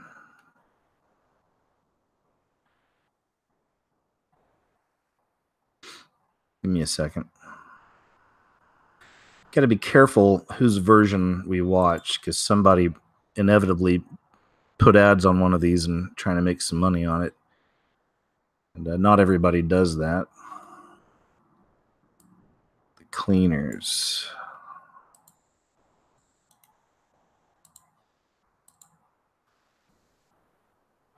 Here we go. That's the one I watched, Madman Films. Okay, let's go ahead and watch this. This is very interesting. Check this out. This is real. This is happening. Here we go.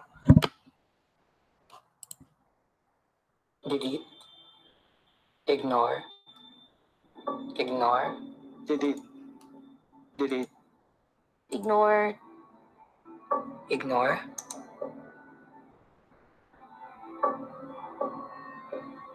Delete. Companies decide what can stay up and what must be taken down. Delete. Outsourcing should be disturbing to people in democratic societies. There are tens of thousands doing this work. All of it's done in secret. They need to be anonymous because we have a contract sign-in. Ignore. Our decisions will impact what 2 billion people are thinking. If you commit one mistake, it could trigger war. Delete. I've seen hundreds of beheadings. Ignore. Delete. Ignore. Delete. Delete. Ignore. Delete. Ignore. Delete. Ignore. Delete. The danger is that I think what I'm going to do is I'm actually going to go ahead and link it or upload that to my website. This will be a really good one to have over on the website. The full movie. I'll find it and I'll somehow set it up over on my website for you guys. I want to start doing more of that on the site as well. I hadn't been touching the site as much, you know, over the last few weeks. I was focusing on my videos and my main channel, YouTube and all that. But I've got some things I'm working on. So I'll have some videos up on the website here shortly. But this would be a good one to link up over there. This is a must-see, The Cleaners. You get a chance. It just came out this past summer. It's partially what's happening right now with all this crazy censorship online. Chicago pastor asks man in drag to leave church. Quote, go put on man clothes. He's not sorry. I think there's a video we'll watch. Let's see.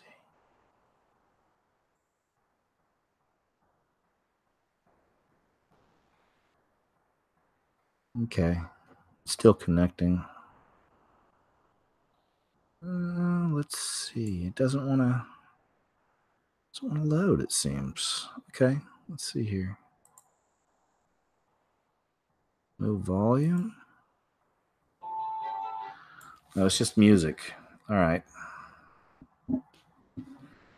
The church had a live stream, and he said, can you leave my church and go put on man clothes and don't come here like that no more? I guess this is the preacher talking to a man in drag. All right, we get it. I was kind of hoping that they had a video. They did, and they removed it. Here it is, video unavailable. That's the whole thing I wanted to do, is show you the video of him saying it. Is that it? No, it's just a picture. Darn. Sorry, guys. The video was interesting, I thought. But you get the point. You get the main idea there. But the way he did it was kind of funny, so I just want to share that. California to ban the sale of Bibles. This is another one that's a few months old, but I thought it was interesting and relevant still to kind of bring up again. When you think about the censorship and outright banning of books and opinions, do you imagine the United States of America? Or more likely, does that kind of suppression strike you more as the tactics of communists or fascists that America has frequently fought against? If liberal lawmakers in California get their way, that West Coast state may be one step closer to being unrecognizable as part of the United States. A bill currently pending in the legislature would essentially ban the sale of books that include traditional Christian views on marriage and sexuality. Some of you may remember this story from a few months ago when it first came out, but I wanted to bring it back up because we haven't heard the end of this yet.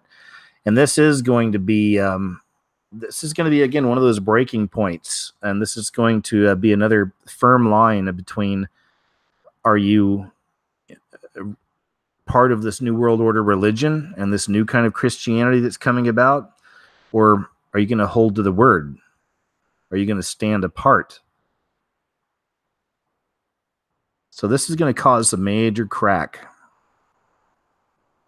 Shockingly, the proposed law could even be construed to make it illegal to sell Bibles, since they include verses that the far left finds unacceptable. Of course, that has to do with homosexuality.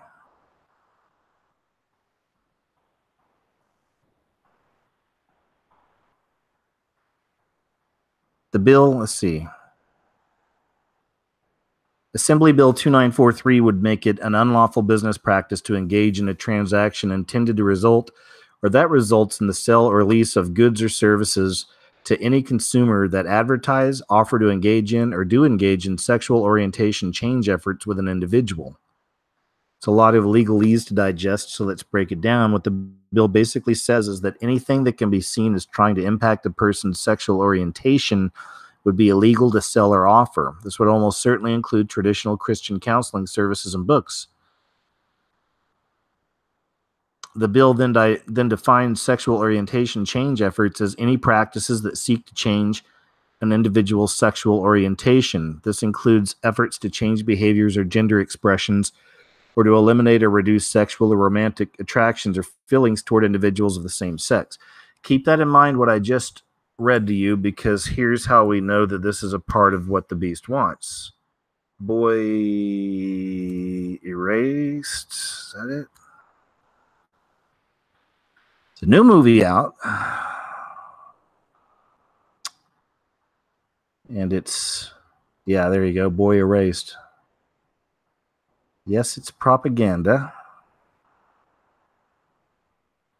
And it's all about conversion therapy. There we go. Exactly what we were just talking about. The timing is very interesting. Joel Edgerton grapples with the gay conversion phenomenon, eliciting performances from fellow Aussies, Kidman and Crow, that appeal directly to concerned parents. Anyway, who benefits from gay conversion therapy? Do the parents who send their queer and questioning kids to be cured of their same-sex attractions? Do the young people who are brainwashed into denying the urges they believe to be sinful? Look at that right there. That's a mouthful. I was talking to a friend not long ago, a lady friend of mine, who had mentioned before she was a Christian that there are times she would have some of these kinds of, out of nowhere urges towards other women just kind of pop up, right? And she's younger, but she's since learned, she understands what that is and where it comes from. And that's the world we're in now. We all deal with different kinds of attacks from the enemy, different issues with our own flesh. We all deal with that. We all have things that we grapple with and fight with. And it's good to keep grappling and fighting. You don't want to give in to your sin. Sin leads to death. Not just physical death, but even a spiritual death. A reprobate mind comes to mind. You'll be given over to a reprobate mind. If you follow your sinful urges and follow your lust, then eventually you'll be turned over to a reprobate mind, and you'll be consumed by your own lust. I watched some of those investigation discovery shows, and it's like every one of them, it seems like, it's true crime stuff. Seems like every one of them, it always has to do with lust. Like lust is always a huge part of these murder mysteries. And at the end, lives are destroyed, families are changed forever, and people die, and people are in jail. And it's always because these people gave in to their lust. Not just gay people, some gay people, but straight people as well, just giving over to your fleshly nature. Right? Anyway, so Boy Erased is going to be some propaganda. Right? Has nothing to do with, wanting to do right by God and fighting some of these urges or these feelings, right? Give in to this stuff, it says. Give in. It's normal. It's natural. It's all right. It's promoting the sin. And again, I'm not the guy, I'm not the big, I'm not looking at everybody's sin and pointing my finger. Good Lord knows I've got plenty of things I have to deal with. We all do, so I'm just saying whatever the sin is, it's probably being promoted in one way or another right now in movies and television shows and everything else. That's the world we're in. Constantly promoting sinful behavior, right? I'm rambling, I know.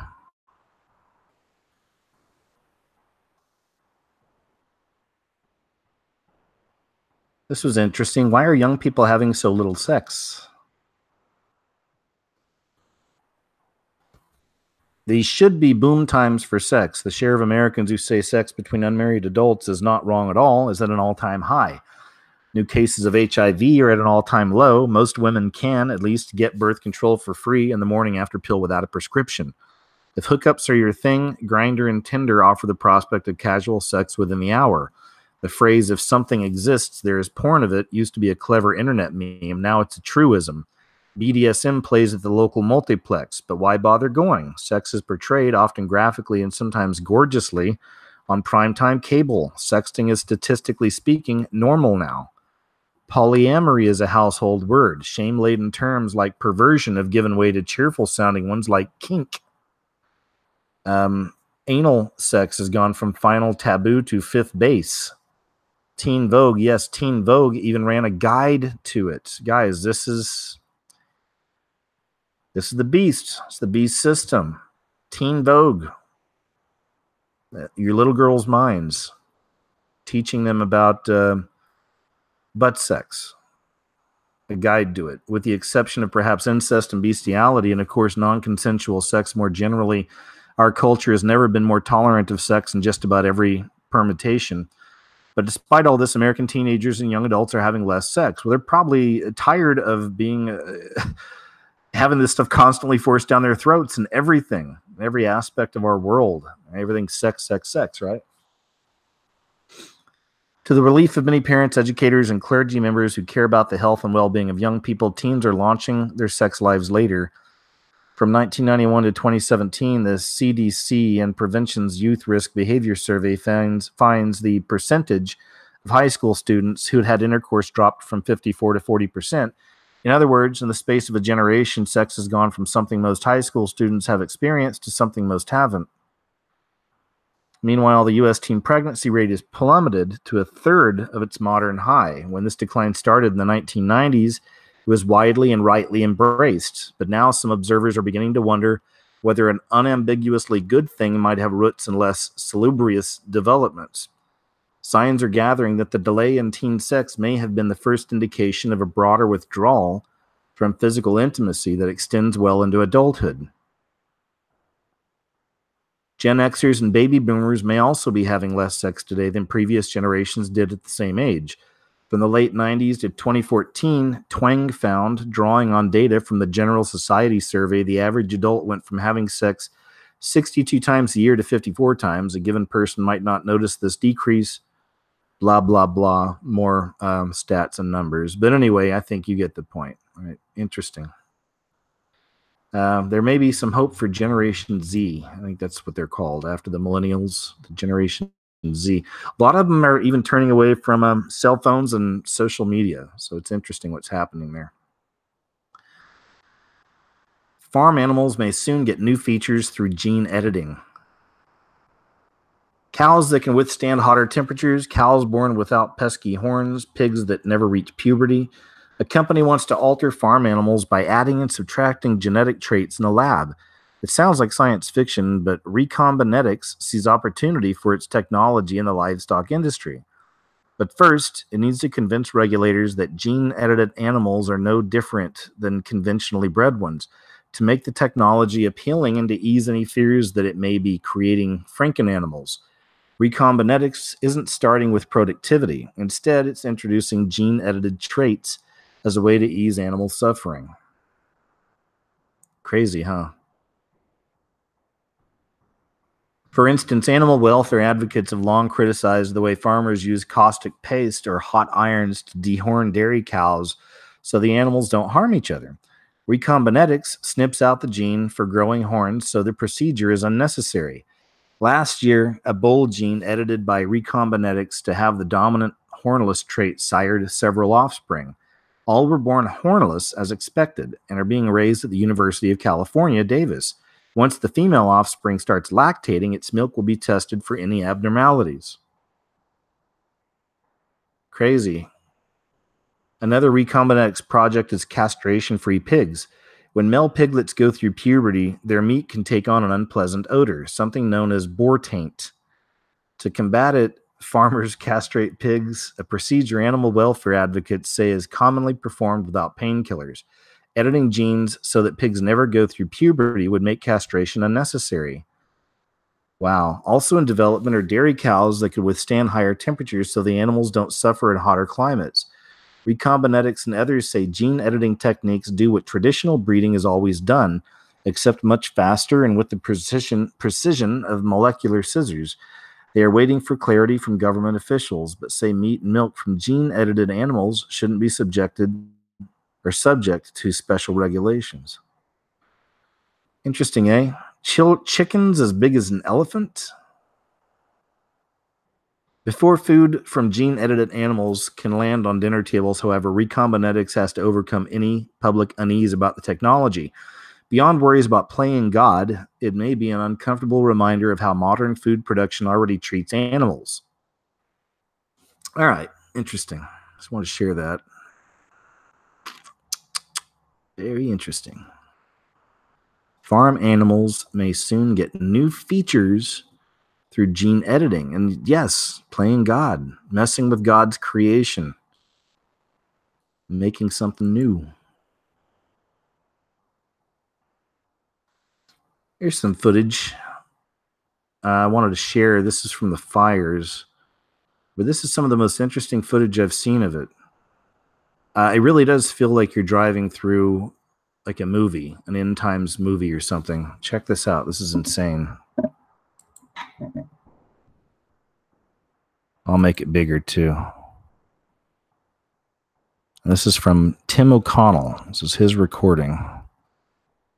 All right. Here we go.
You know, we're talking about Walking Dead earlier, and I'm kind of joking around, you know, grid goes down.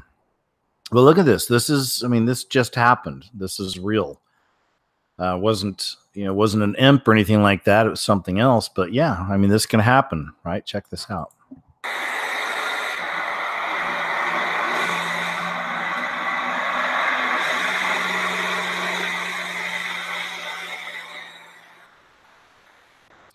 And as you know, as we're talking about earlier, you know, I mean, what about some of these people that fall into some of these categories of these stories we've been reading? You know, what if something like this happened to you, you know, in your neighborhood? And then you're yelling at your kid like, hey, come on, we got to get in the truck and we got to get out of here. You know, there's a fire coming. And got to go save mom and da-da-da and whatever. And then you get out to the truck and your kid's not out there. And, you run back inside the house. You're like, what's going on? And they're sitting there and they got their hands in their pockets and their heads hanging down. And you're like, what's going on? We don't have time. Let's go. And the kid looks up at you and says, you hurt my feelings. You yelled at me. It hurts.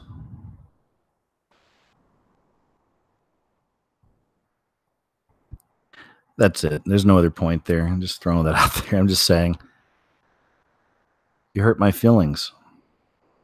My feelings were hurt. The fire's about to engulf the house. We got to get out of here. We got to get. Could you use a nicer tone? Perhaps. Maybe we bring it down. We use our indoor voices, Daddy.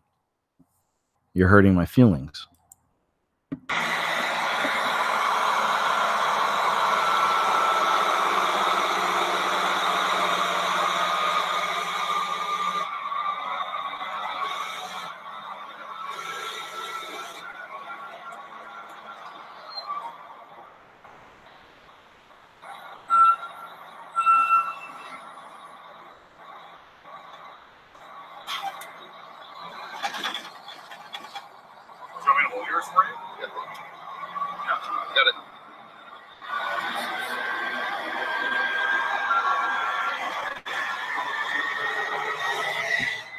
There you go. I'll go ahead and I think you get the point, right? That interesting footage, I thought, from Tim O'Connell. It really does look like, Walking Dead, right? Some kind of post-apocalypse.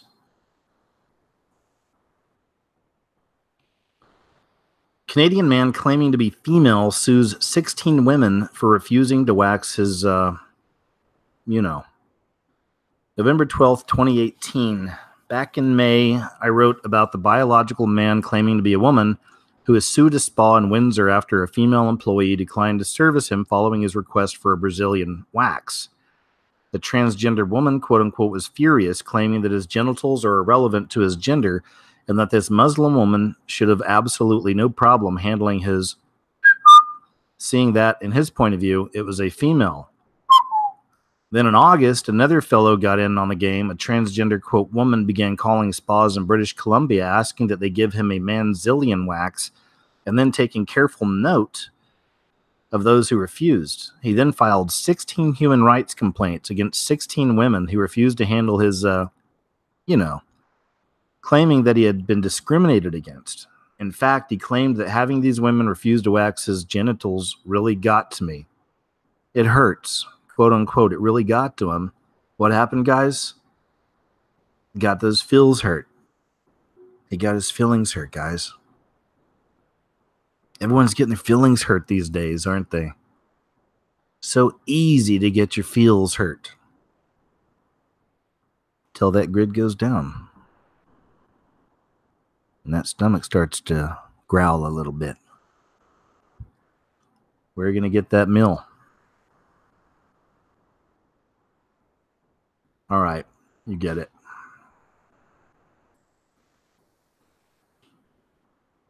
This is really wild. I don't know about you, but as a youth, at least me and my crew, as little kids, tried everything we could to get high when we were little without even understanding it. I say little, 12, around that age, just being stupid. We even tried smoking banana pill. You remember hearing about that?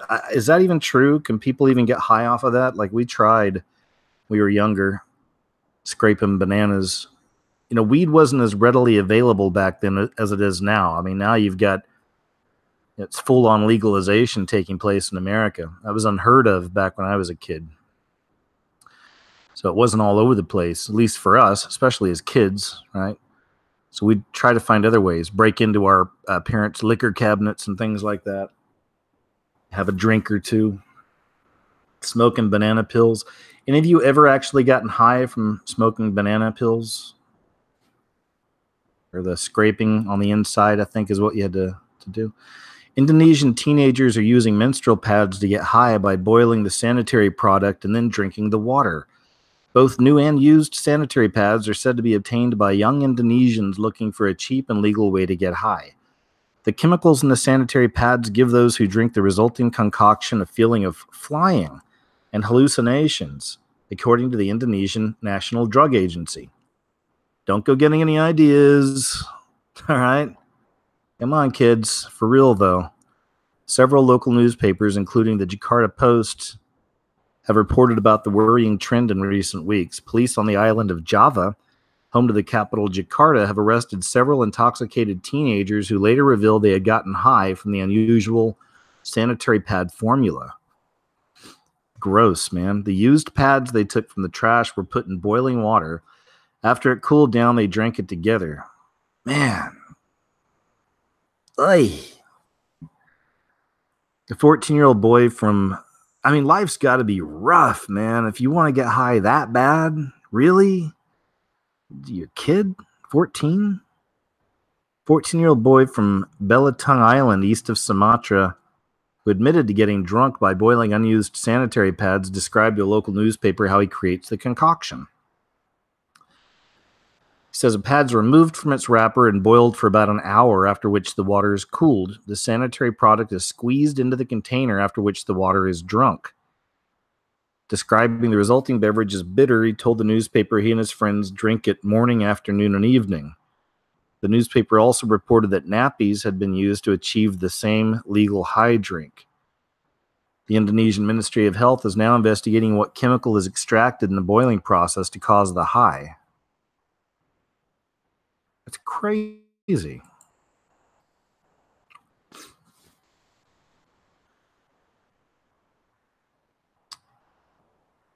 I don't even think that this was a story for us. No, this is something I had for a video out. Sorry. Here we go. Here's a news story we can watch together. At McDonald's. Ready? Let's go to McDonald's.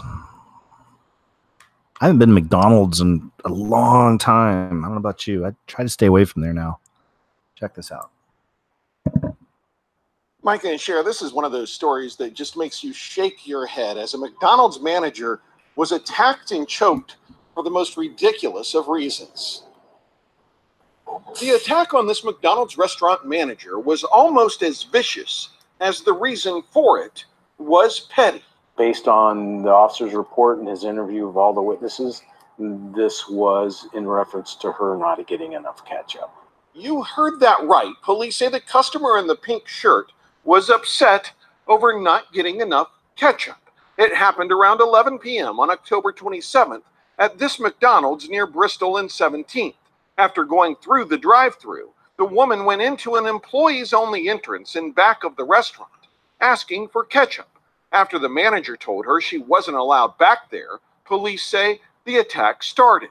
One thing that happened next was almost as surprising. In the middle of helping her boss fend off the attacker, the employee in the black shirt still managed to take care of a customer at the drive-thru window. The attack finally came to an end when a man apparently with the attacker ran in and pulled her away. Police put the video and these pictures out, hoping to identify and arrest the woman. We take these cases seriously. These are simple employees trying to make a living, doing their job, and they don't deserve to be physically assaulted because a customer's not satisfied with the service. True that.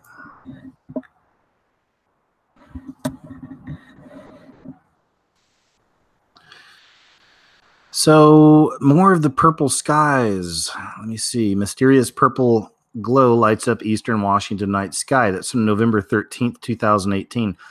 Some of this is in my newest video, too. The purple skies. Because it just keeps on happening. There's another story. Let me see if I can find it.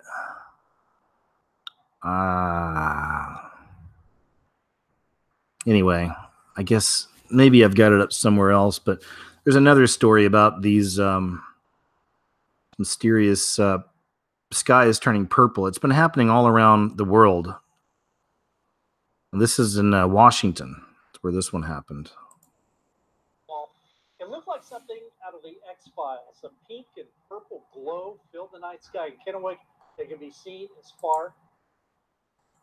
Kind of party, purple lights illuminated the night sky, but it wasn't from a party. We were just driving home from the store and we saw just a bright purple light, pink light in the sky, and we couldn't figure out what it was. The glow also wasn't from a fire or aliens or from a gas leak, as one person thought. It just made me think of the movie Hocus Pocus, where they have the same, like they have some spell or something and it makes a bright light up in the sky. Alicia Dickinson's curiosity drove her all the way to the source itself. So we just kept going all the way down Chemical until we could see what it was, because it was just super bright and we'd never seen that before. But she didn't find the Sanderson sisters casting spells. What was causing all that purple was green. I knew the glow was out there, but I didn't. All right, so yeah, I just wanted to show you this too, because like I said, this anomaly has been happening all around the world, and now we have the story coming out saying that it's from marijuana grow lights. That's what they're saying. This is, and you know, it obviously it did have that effect. But what about all the other ones? I mean, seriously, you know, are all these other purple lights, even the one in the Philippines? Remember, there's one over the ocean in the Philippines, and it literally turned off like a night switch, just turning off. That's just one example. I mean, I can think of like 10 examples of these purple skies being seen all around. Let's see, we can even go to YouTube. So my point is that, yes, I mean, every now and then I could see like a normal explanation for some of these things, but are those stories put out there, you know, on purpose just to cover for everything else, or does it just kind of happen naturally that way? Or purple skies, sky turned purple.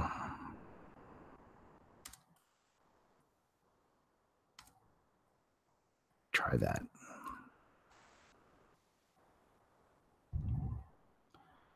So here's just some. There's Hurricane Michael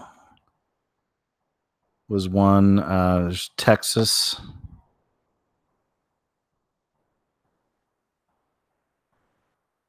A lot from Hurricane Michael. There's from a year ago, because Hurricane Michael was just a month ago. A year ago, why did the sky turn purple? NYC turns purple. The sky turned purple right before my eyes. Yesterday, before the sky turned purple. Solar eclipse turned sky purple. Florida, Ohio, sky turning purple. Meaning of God turning Florida sky purple. Bunch of them, but that's just some, okay? There's a bunch. Like I said, there's some. I did a video not long ago, and I included 5 or 6 clips in there, and that's been a few months. And since then, there have been even more. So, yeah, interesting. They can't all be marijuana grow lights, is all I'm saying. With me? If you've never heard of DARPA, please look into DARPA, D-A-R-P-A. Sniper bullets that never miss, weaponized insects, and human experiments to boost brain power, the incredible sci-fi innovations developed by DARPA, America's most secretive and controversial government lab. A top-secret U.S. government body called the Defense Advanced Research Projects Agency, DARPA, is behind these space-age innovations, which it's developed as part of its mission to revolutionize the way America fights the wars of the future.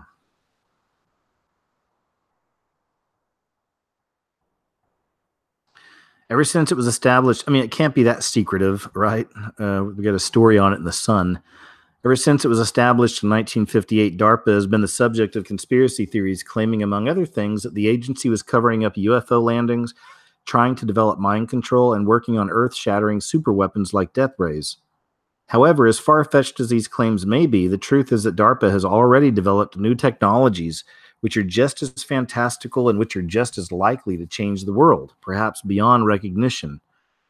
Meanwhile, the quest to give the U.S. military an unbeatable edge has also led to DARPA developing a number of practical technologies which we now use every day. GPS, Google Maps, and even the Internet have all had their origins in DARPA's secretive labs. But with DARPA's current controversial projects, including unchecked AI software and the potential for weaponized insects, there's no doubt that these innovations of the future can be just as influential. Imagine the incredible potential of a sniper bullet that changes its trajectory after it's been fired, guaranteeing that the shooter never misses. Whoa, right? Exacto, or extreme accuracy tasked ordnance bullets, does exactly this, turning huge 50 caliber bullets into guided rounds. Wow, that's scary. 50 cal is huge.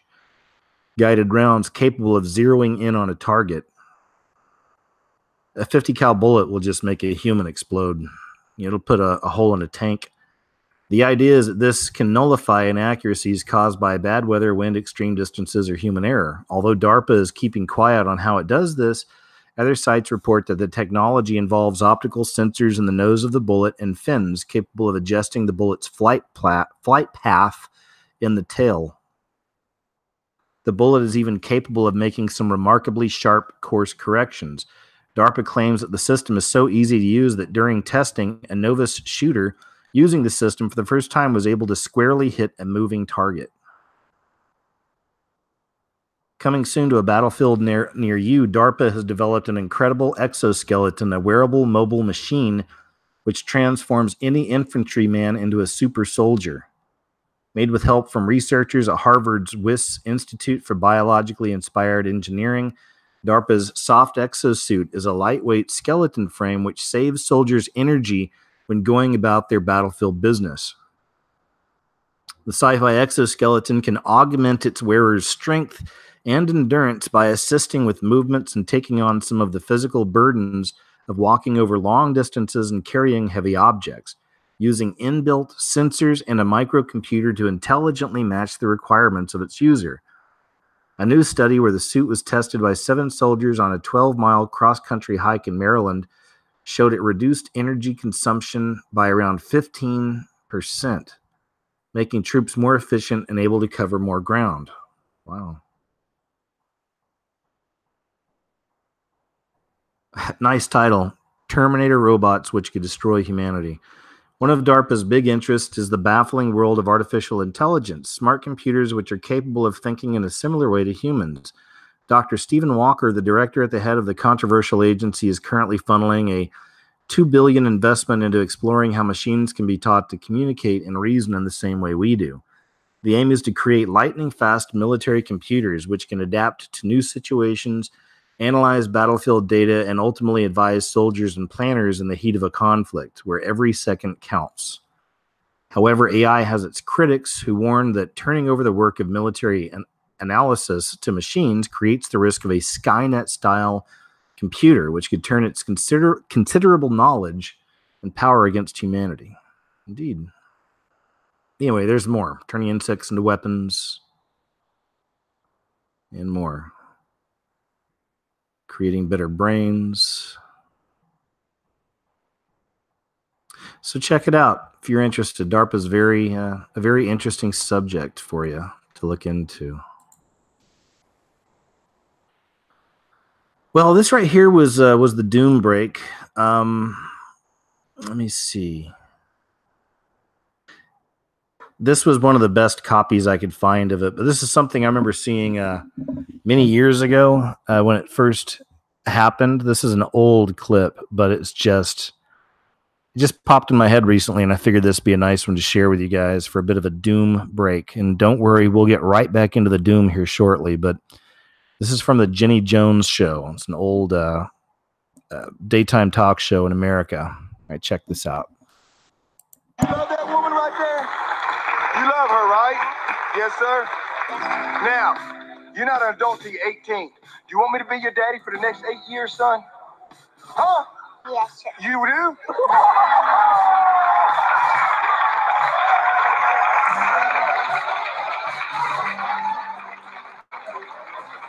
Why do you want me to be your daddy? I have no daddy. You have no daddy? Well, let me tell you something. Come here, give me a hug.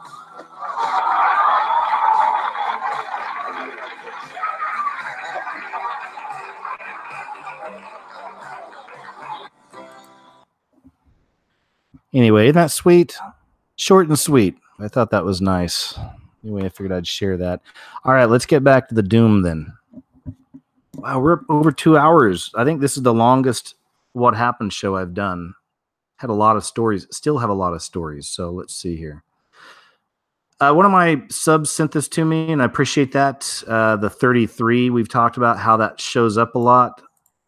33, it's definitely can be used as a code in a lot of these stories that pop out, but she thought this was interesting. Redskins Alex Smith suffers gruesome injury 33 years to the day after Joe Theismann's broken leg. But it's the 33. So let's show you this here just for a little bit.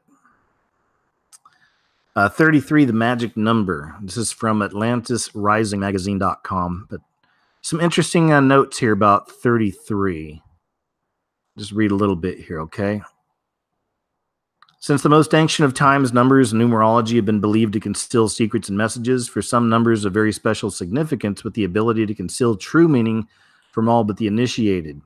And again, this is the occult side of this. Okay, I do believe that God can use numbers in His own way, and then you have the occult and people into witchcraft and Satanists who pervert these things and use it for their own power. So this is a bit of what we're talking about right there. For some numbers have very special significance, the ability to conceal true meaning from all but the initiated. To some certain numbers can convey that something of particular importance lies within the text under their study.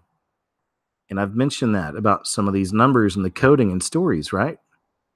To some, certain numbers can convey that something of particular importance lies within the text under their study. Like Daily Mail, they code 33 in so much. It's interesting. Such numbers needn't even be written to convey the presence of a hidden code within a sentence or paragraph, only that the sum of letters included adds up to a particular number. This is good. I'll have to put this into a video as well sometime and just read some of this to y'all, because this is good. I've had this for a while, bookmarked. It's one of the better explanations I've seen. No number holds more esoteric significance than 33. The number 3 is significant in all major religions. There's a trinity for Christians, a triple goddess for the ancients. The number 33 was important to secret societies and is often concealed within significant literary works. In the written words attributed to Shakespeare, to Francis Bacon, to Spencer, Dante, and others, we can find hidden code words and paragraphs that use this number to alert the initiated reader that something important is connected. And then he goes into a lot of the examples of the 33 and how they've been coding it. All right. Yeah, I'm going to do a video on that. That's definitely video-worthy subject right here. And we'll get deeper into it. But I just wanted to show you a bit of an example, because a lot of times here on the show, we'll find the 33 coded in a lot of stories, and I'll mention it from time to time. So I just wanted to give you a little background on that. Let's keep on moving here. Venezuela is rolling out a new ID card manufactured in China that can track, reward, and punish citizens. And this is another one of those dumb sites that's making you, okay, good. Maybe they'll let us read it. So China is behind this as well. Venezuela, oh, it's not going to let me, guys. Okay, it's fine. We got more stories. But if you're interested, look up Venezuela ID card tracks citizens like China. Okay? Venezuela ID card tracks citizens like China.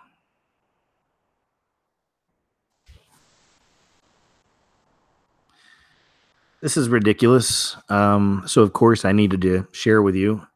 Jennifer Lopez turns head in low-cut gray pants featuring an attached visible high-cut thong. So this is the new look she's trying to push out there, new fashion type look, I guess. The singer 49 was photographed on the set of her new music video with DJ Khalid wearing low-rise, wide-legged tweed dress pants and a matching high-cut thong made out of the same material. It's an unusual look made even stranger by the fact that Lopez's pants and underwear appear to be sewn together, attached at the waist. Just stars. Stars being weird, creepy, and dumb. Look at this. Now, it's sad as some people would probably start doing this. I mean, this is also just kind of the end of modesty, you know, just another example of our degenerate society. You see men have done that, right? Leaving their underwear popped out of their pants. Look at this. It's so stupid. It's just trash. You know, it's just like trash world, trash society, trash. Trash culture.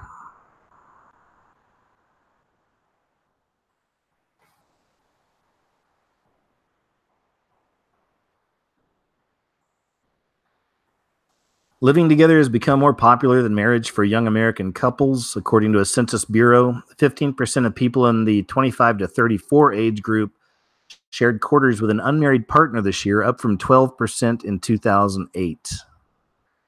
Among those between 18 to 24, cohabitation is more prevalent today than marriage, with 9% living with an unmarried partner versus 7% living with a spouse. 50 years ago, only 0.1% of people between 18 and 24 years and 0.2% between 25 and 34 years lived with an unmarried partner. Married couples do have an edge, though, more in income, it says. Okay. There you go. Just a stat. Throwing a stat at you. Now, there are growing claims that a supposed war on Christianity. Oh, okay. Check this out. It's a news story. I guess we can watch together. We'll see. If I get a violation on this, I'll just remove it. Is being fought at the moment in universities in the US. In one incident, a student at Northeast Wisconsin Technical College was stopped from handing out cards containing the words, "Jesus loves you." She sued, claiming her freedom of speech had been violated, but a court then threw out the claim, siding with the college, which argued she was stopped because she was in a staff-only area. Well, in another incident, a Christian student rep at Berkeley University is facing calls to resign after she abstained from a vote on a resolution supporting the LGBT community. And librarians at Simmons College published a guide warning Christians that the phrases "Merry Christmas," "Happy Easter," and also "God bless you" are so-called microaggressions against Muslims. We discussed the issue with legal analyst Lionel and editor Dave Lindorf. If this were any other religion, any other situation, nobody would have any problem with this. None. It would be understood. It would be tolerated. There would be diversity. It would be understood. But if it's Christianity, if it's Jesus on college campuses today, no go. This is open season in this country, especially on college campuses. You can go through the litany of complaints regarding Christianity. Now, I'm not speaking on behalf of somebody who is overtly Christian. I personally am irreligious. Doesn't matter one way or the other. What I'm telling you is that it is anathema. It is considered not in any way tolerable. It is not diverse. Atheists, agnostics, no problem. We understand. We tolerate. We get it. Christians, you're on your own. That's a fact. And that's just really not true. I mean, my wife teaches at Temple University in Philadelphia, and there are Christians all over the campus. Anyway, let's figure we'd check some of that out. Okay, this is back to the purple in the sky. It's from November 19th. Could this be the answer to the mysterious purple lights in the skies?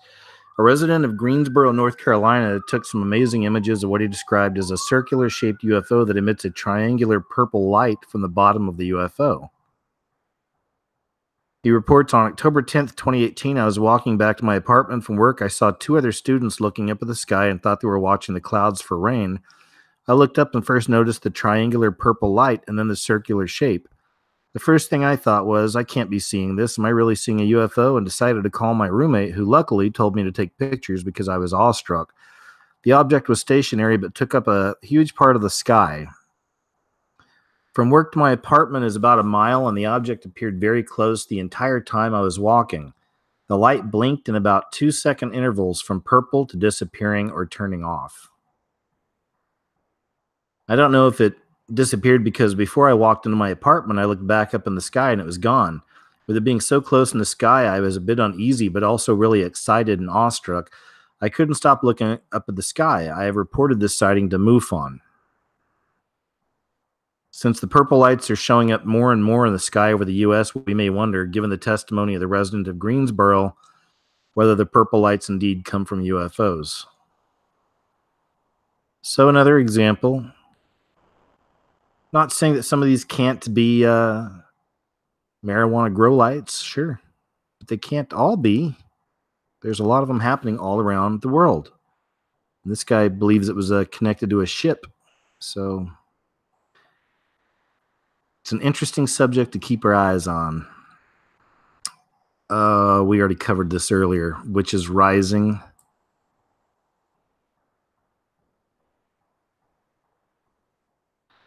This is pretty crazy. 78-year-old man in California claims he killed at least 90 people over 4 decades. A man now thought to be one of the most prolific serial killers in the U.S. claims he killed as many as 90 people over 4 decades. Investigators have been able to close 4 unsolved murder cases because of the confessions of Samuel Little.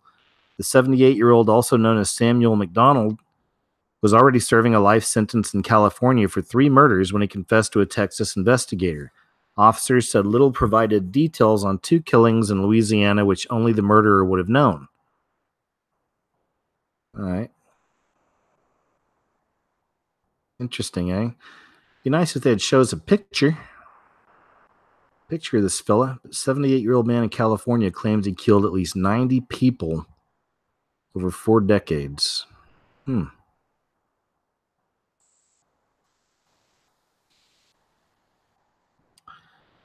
Here's another one, guys. Is the theme tonight. It's with the youngins. People getting their feels hurt. University bans use of capital letters because they scare students into failure. Leeds Trinity Journalism Department issued the prohibition in a memo to staff explaining the uppercase print could, quote, scare students into failure. The missive about enhancing student engagement and achievement included a number of other do's and don'ts.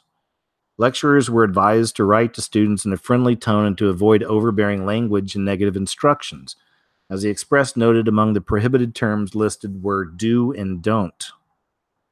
The memo, which was obtained by the newspaper, said, despite our best attempts to explain assessment tasks, any lack of clarity can generate anxiety and even discourage students from attempting the assessment at all. The administrators advised that writing in caps could highlight the, quote, difficulty of the assignment and thereby cause the students to worry. The administrators advised that writing in caps, in all capitals, could highlight the difficulty of the assignment and thereby cause the students to worry. Grid goes down. You get enough food for a few days, but eventually you're going to get hungry.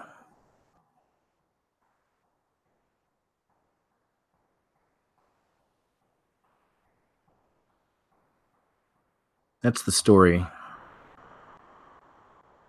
University bans use of capital letters because they scare students into failure.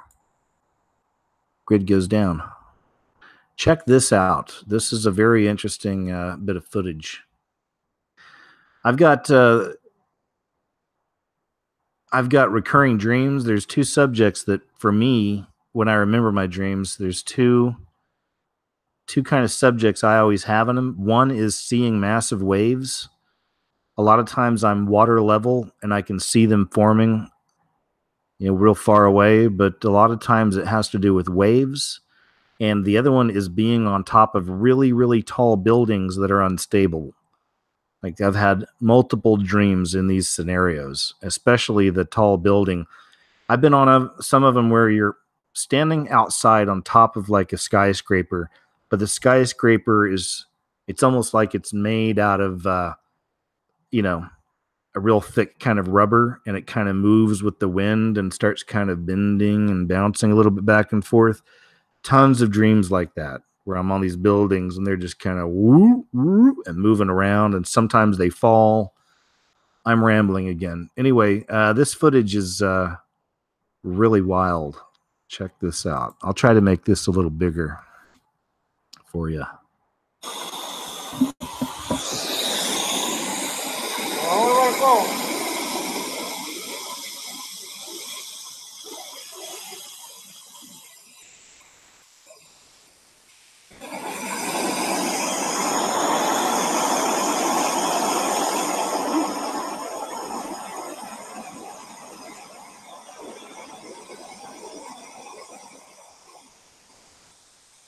They all want to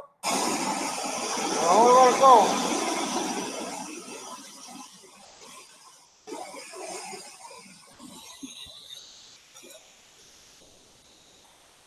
Wow, how about that, huh? Monster wave wipes out balconies 3 stories up as storm rages in Tenerife. Guess I pronounced that right.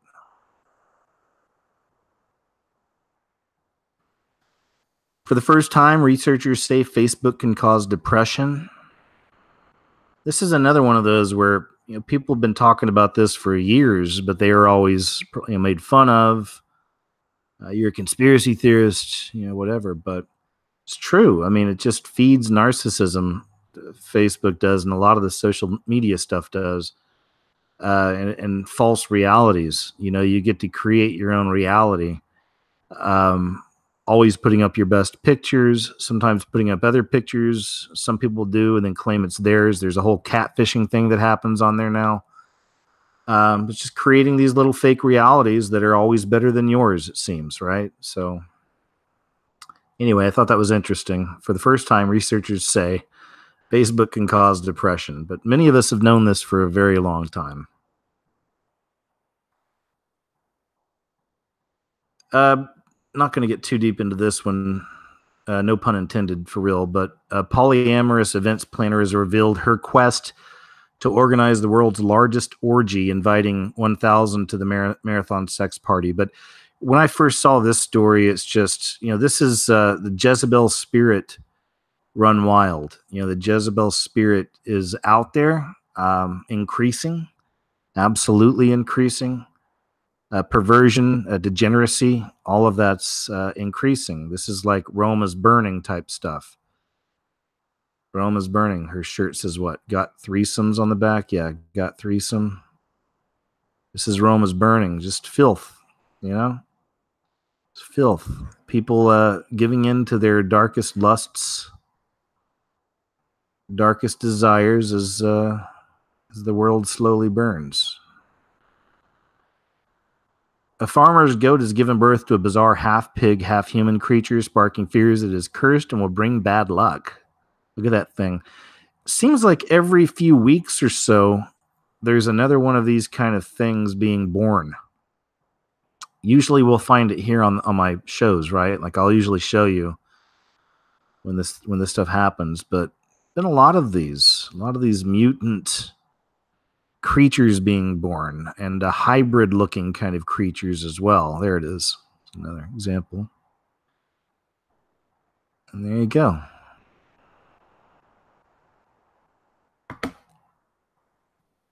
Adorable. Adorable. This was interesting because this is a student haunted by mystery stalker who creepily copies all of her social media posts.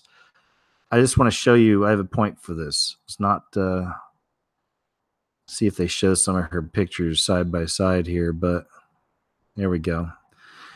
That's not that bad. It's just to show you, this is a girl here's the girl copying her. So she copies this one, Everything this one does, this one makes posts of. There's that, and okay, so we're good. We get the general idea. Chloe Cohen found out the girl had been reenacting poses and wearing similar outfits in the pictures as she stalked her to the extreme. But what's interesting is, and this is something I always take note of, is how oftentimes we'll get stories in the media, stories in real life, actually playing out at the same time as movies and television shows covering the very same subject. There's this new movie that just came out on Netflix like a couple days ago. And there it is. This is it. It's called Cam. And let me see if it'll get to the point here. But Cam is about a girl that she's a naughty cam girl, I guess, does porn stuff on the cam. And then one day she goes to log in and realizes somebody else has logged into her cam site, and it looks just like her, and they're dressed up like her, and they're doing everything she normally does. So I thought that was interesting. I have not seen the movie. Not planning on it. I like a good horror film, but this just doesn't really seem like my thing. This is probably just a thing trying to sell sex, just like everything else, it seems like nowadays, which is tiresome. You know, it gets tiresome, you know, to me. But anyway, so I thought that was interesting, though, with that story. And then we find that there's this movie, again, about a doppelganger, basically. This is, it took us an hour and a half to get there or so, but this was the rest of the story when it came to the flat earth stuff I was going to tell you guys about. And I'm not being sarcastic. Again, you know, I would love for somebody to really get a picture of it. You know, if it's real, I would really love for someone to get solid proof so we can just end this whole thing, you know. But what I don't get is why don't more flat earthers get together? Because again, with the kind of passion and conviction so many of them have, here's the deal, guys. This is a real deal. Look this up. It's interorbital.com. Okay, www.interorbital.com. And this is from a recent search. This place really exists. It's all about personal satellites. That's what these guys do. You can actually buy your own personal satellite and send it up and get footage. Here's the purchase options. I'm thinking GoFundMe, right? I'm thinking one of those things, or one of those. There's another couple of them. I'm just not thinking of the darn names right now. But you know, do one of these things where you can all chip in. You know, donate to a common cause. This being a bunch of flat Earth people. I mean, seriously, man. Some of these flat Earth people, they got a lot of pull. You know, I mean, they've got, like I said, a heavily devoted audience, man. So if y'all all got together, the flat Earth people, like even the big ones, you know, Mark Sargent and some of those guys, and Eric DeBay and people like that, you guys all get together and start promoting this. Put up, you know, some, like I said, links somewhere. Do a GoFundMe or something. Come up with $8 grand, 16 grand. I don't know how high you've got to go or how high this thing goes, but, you know, figure it out. Raise some money. And even with Logan Paul, here's something. If I was a flat Earth person, I would tweet something like this to Logan Paul and be like, dude, you know, you're a millionaire. And if you really believe in this, let's prove it. You know, you're the guy. Seriously, that's the way I work and think. If I was into flat Earth stuff, I would tweet something like this. I'd tweet a link to this, to personal satellite, to interorbital.com, to Logan Paul, and be like, dude, if you really believe, you know, put your money where your mouth is. Or even if you want to start up a donation campaign or something, we'll all chip in and help. But, you know, here's a way that we can actually get our own satellite up there and, you know, film and see, you know, so let's do this. All right. There you go. Just wanted to throw that out there. I thought this was really interesting, and it's something I may even look into, but it's interesting here. It says, this is about Tulsa, Oklahoma, the second largest city in Oklahoma, known for its new $465 million public park, the Gathering Place, and its annual Chili Bowl. Since moving there earlier this year, this fella says he hasn't been bored at all. The city may be 1,640 miles and a world away from his old home in Manhattan, but it has its charms. Tulsa is super hip, super unique, and exclusively unexclusive, the Paris of the heartland. Another big plus is that Tulsa is much, much cheaper to live in than New York City. Let's get to the point here. Listen to this.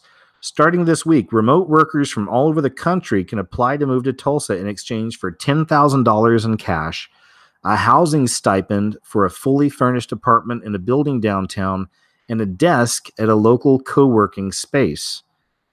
I think this is interesting, what they're trying to do here. And for other YouTubers, people who make their living off of, you know, computers, doesn't have to be YouTubers, but there's a lot of different jobs people do from home and working online. This sounds very interesting, doesn't it? Sounds like, you know, I don't know what your living situation is, but hey, that sounds like a pretty good deal. 10 grand, right? 10 grand, housing stipend, fully furnished, nice apartment downtown, and a desk at a local co-working space. Get you out of the house. Be a new experience. You have to do it for a year. That's the caveat. You got to do it for a year.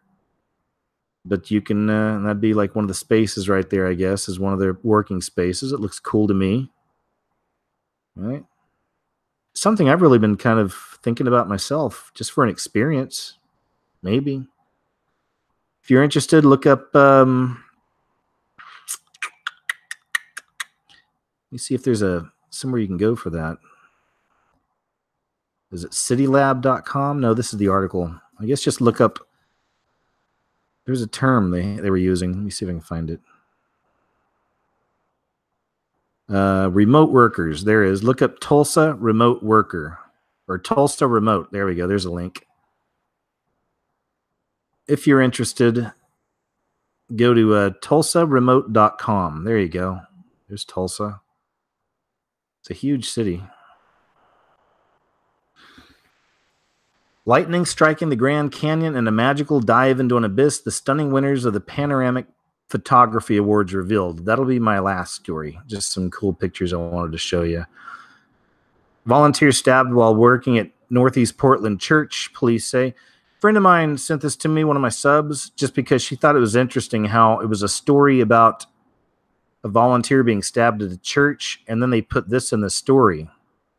Witnesses described the suspect as a whiter Hispanic man, about 20 to 30 years old, 6 feet to 6 foot 6 inches tall. So they made sure they got the 666 in, or it just fell in, with the story about the stabbing at the church. So thanks for sending that to me. I thought that was interesting too. And that's for one of my videos. Let's see what this one is. Oh, this is interesting here. Woman who called Texas shooting a hoax committed to facility. A judge has committed a 56-year-old woman to a psychiatric facility after she and her boyfriend told a Texas church where a gunman killed more than 24 worshipers that the massacre was a hoax. The San Antonio Express News reports that U.S. District Judge Richard Farrer on Tuesday ordered that Jody Mann... Sorry, it's a freaking screen. On Tuesday, ordered that Jody Mann be committed to a federal prison for mental health treatment. Court records indicate Mann also goes by the name Conspiracy Granny. Mann has already spent some months under mental evaluation after she and Robert Ussery in March confronted the pastor at First Baptist Church in Sutherland Springs. This page is acting really goofy. Sorry, man. Here, let's... I'm going to get off of this. Something's freezing it up really bad. Anyway. Come on. I'd kind of like to actually get the story, though. Here we go. Oh, man. Come on. Copy.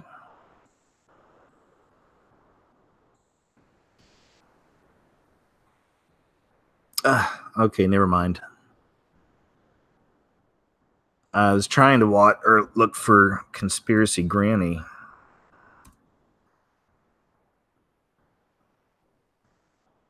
Come on, man. Conspiracy Granny.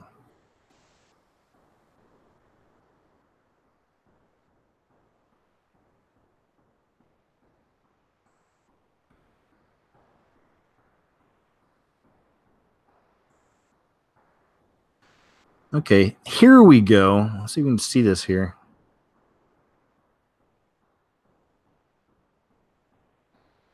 Well, okay. I guess that's basically the story. Conspiracy Granny, woman who called Texas church shooting a hoax, was committed. That is kind of scary, though, that you can get committed, right? Bringing that up. I want to see if... is this her channel?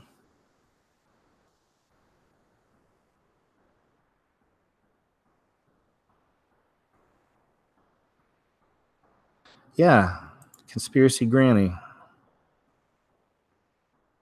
This is her YouTube, or it looks like a YouTube. It's 153news.net. Weird. It's like a YouTube knockoff, but it's Conspiracy Granny's channel. Okay, whatever. We're good. Let's move on.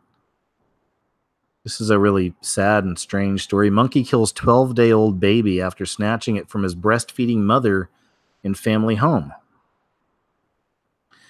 12-day-old baby boy was killed when a monkey snatched it from his breastfeeding mother in India, and the latest warning sign that primates are being forced into cities to search for food amid environmental destruction. A child named Sonny was taken after the monkey entered the family home. His mother, Neha, gave chase along with family members, but the baby was later found lying blood-soaked on a neighbor's roof.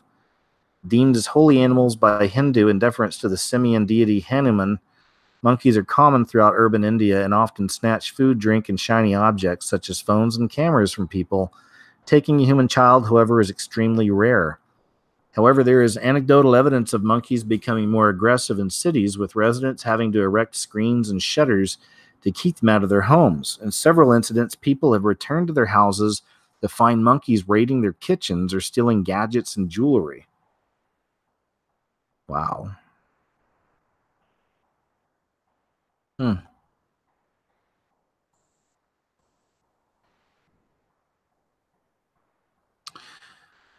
I married my 16-year-old hologram because she can't cheat or age. This Japanese man vowed to never fall in love with a real woman, so instead he married an anime hologram.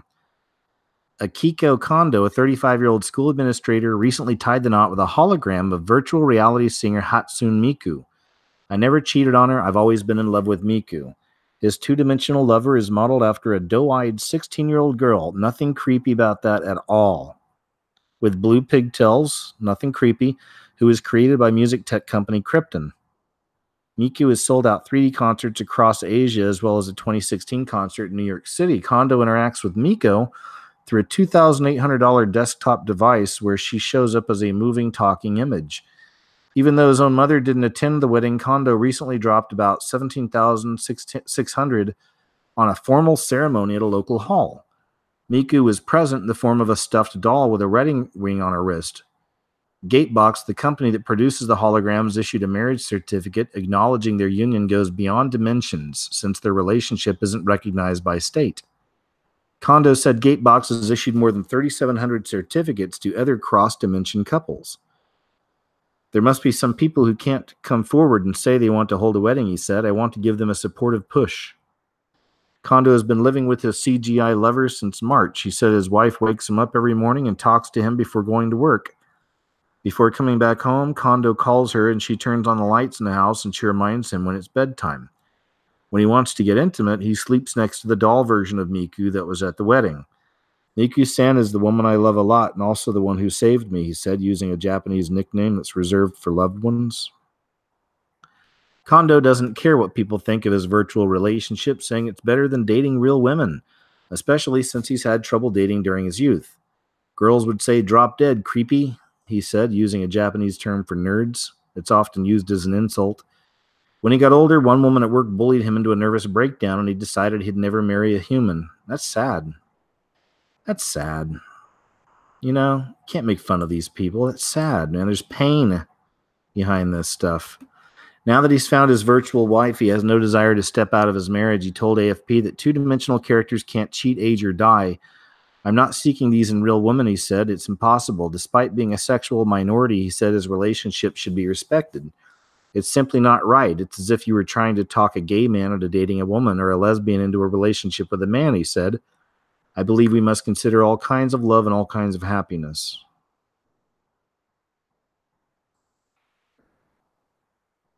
And on that note, let's end on something beautiful here. Here's some pictures taken from New Zealand, South Korea, China, Iceland, and the UK. They were entered in this competition. And it's like a panoramic photography competition. And check this out. Look at some of these images.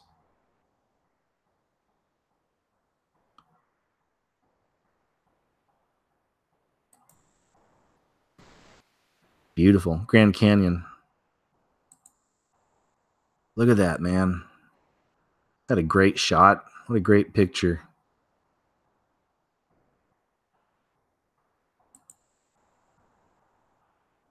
Beautiful.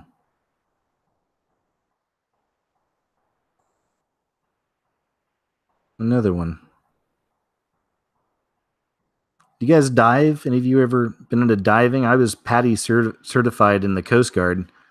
PADI certified when I lived out in Maui, Hawaii, and I used to dive. It's been many years, but I sure had a good time when I did it. Isn't that awesome? Look at that, man. Some great images through here.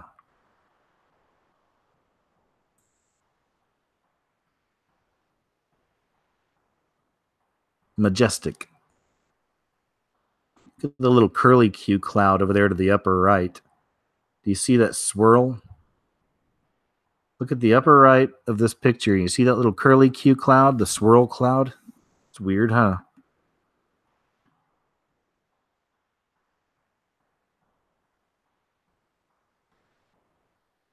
Wow. Tasmania.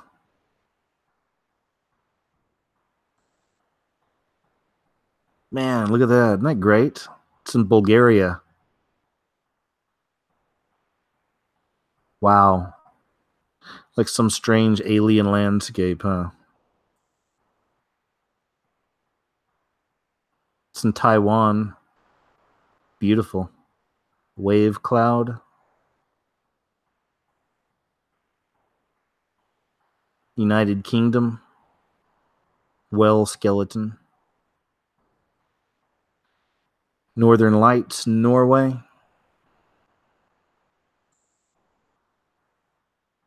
Italy. Looks like a picture or a painting. Wow.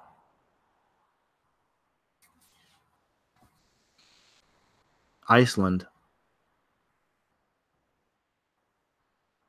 Indonesia.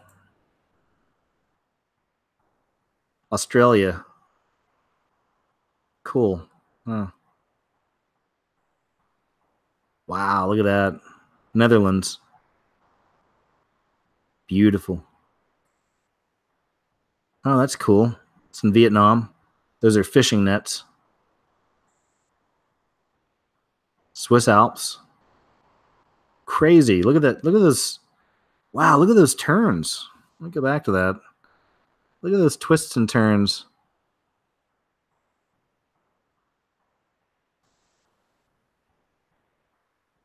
Canada. Wow.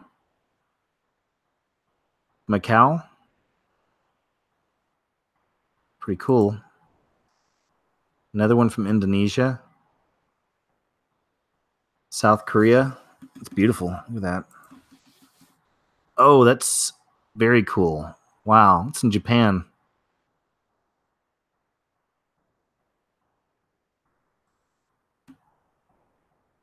Switzerland. Oklahoma. Oklahoma made the list. There's a good shot. Look at that. Louisiana. That's cool. There you go. And I think that concludes my stories. I think that's a nice way to end the show. Wow, guys, we almost did 3 hours tonight. How about that? We almost did 3 hours tonight. Isn't that crazy? So I'm back over here on the chat. Hey, Mia, I see you in there. Good to see you. CJ, again, I got all the mods here. Effie, I saw Mia in there too. Of course, Tamara. Hey, I'd mentioned this to Tamara a while back. This is the easiest way to just tell everybody here, just all my mods and everybody. Lindsay's here too. Good to see you, Lindsay. But, you know, and I'm just putting this out there because I rarely get a chance to even see the chat. But I had some people this past week messaging me and saying that they feel like our mods sometimes are, you know, taking over conversations and things like that. And, you know, I back up my mods. What I've seen, I've never seen them do anything like that. I know that some of the mods have had some arguments with some people, and you know, that happens. That's why we have mods, you know, because it gets pretty crazy there sometimes. I always got my mods back though, man. I've got great mods. I don't see that. I'm sorry if some of y'all feel that way. It's always open dialogue, open conversation, and you know, so I just hope everyone's having a good time, having a good conversation, learning from each other, sharing with each other. That's what it's all about, you know.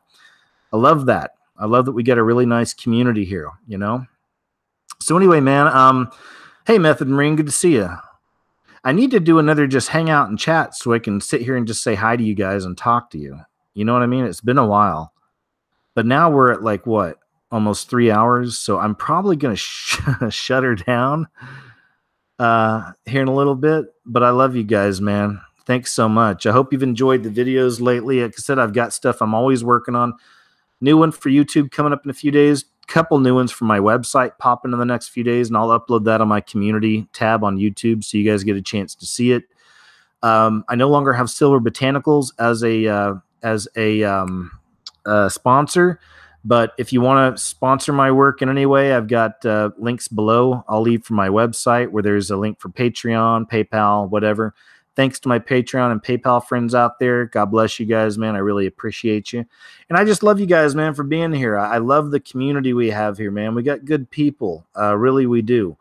And it's always a good dialogue and good conversation. I look forward to seeing your comments below after this is uploaded, how you relate to some of these stories. Tell us about that RV living if you know anything else about that. And otherwise, I got a lot of work coming your way and more shows as always. And until then, you guys take care. All right. God bless you, and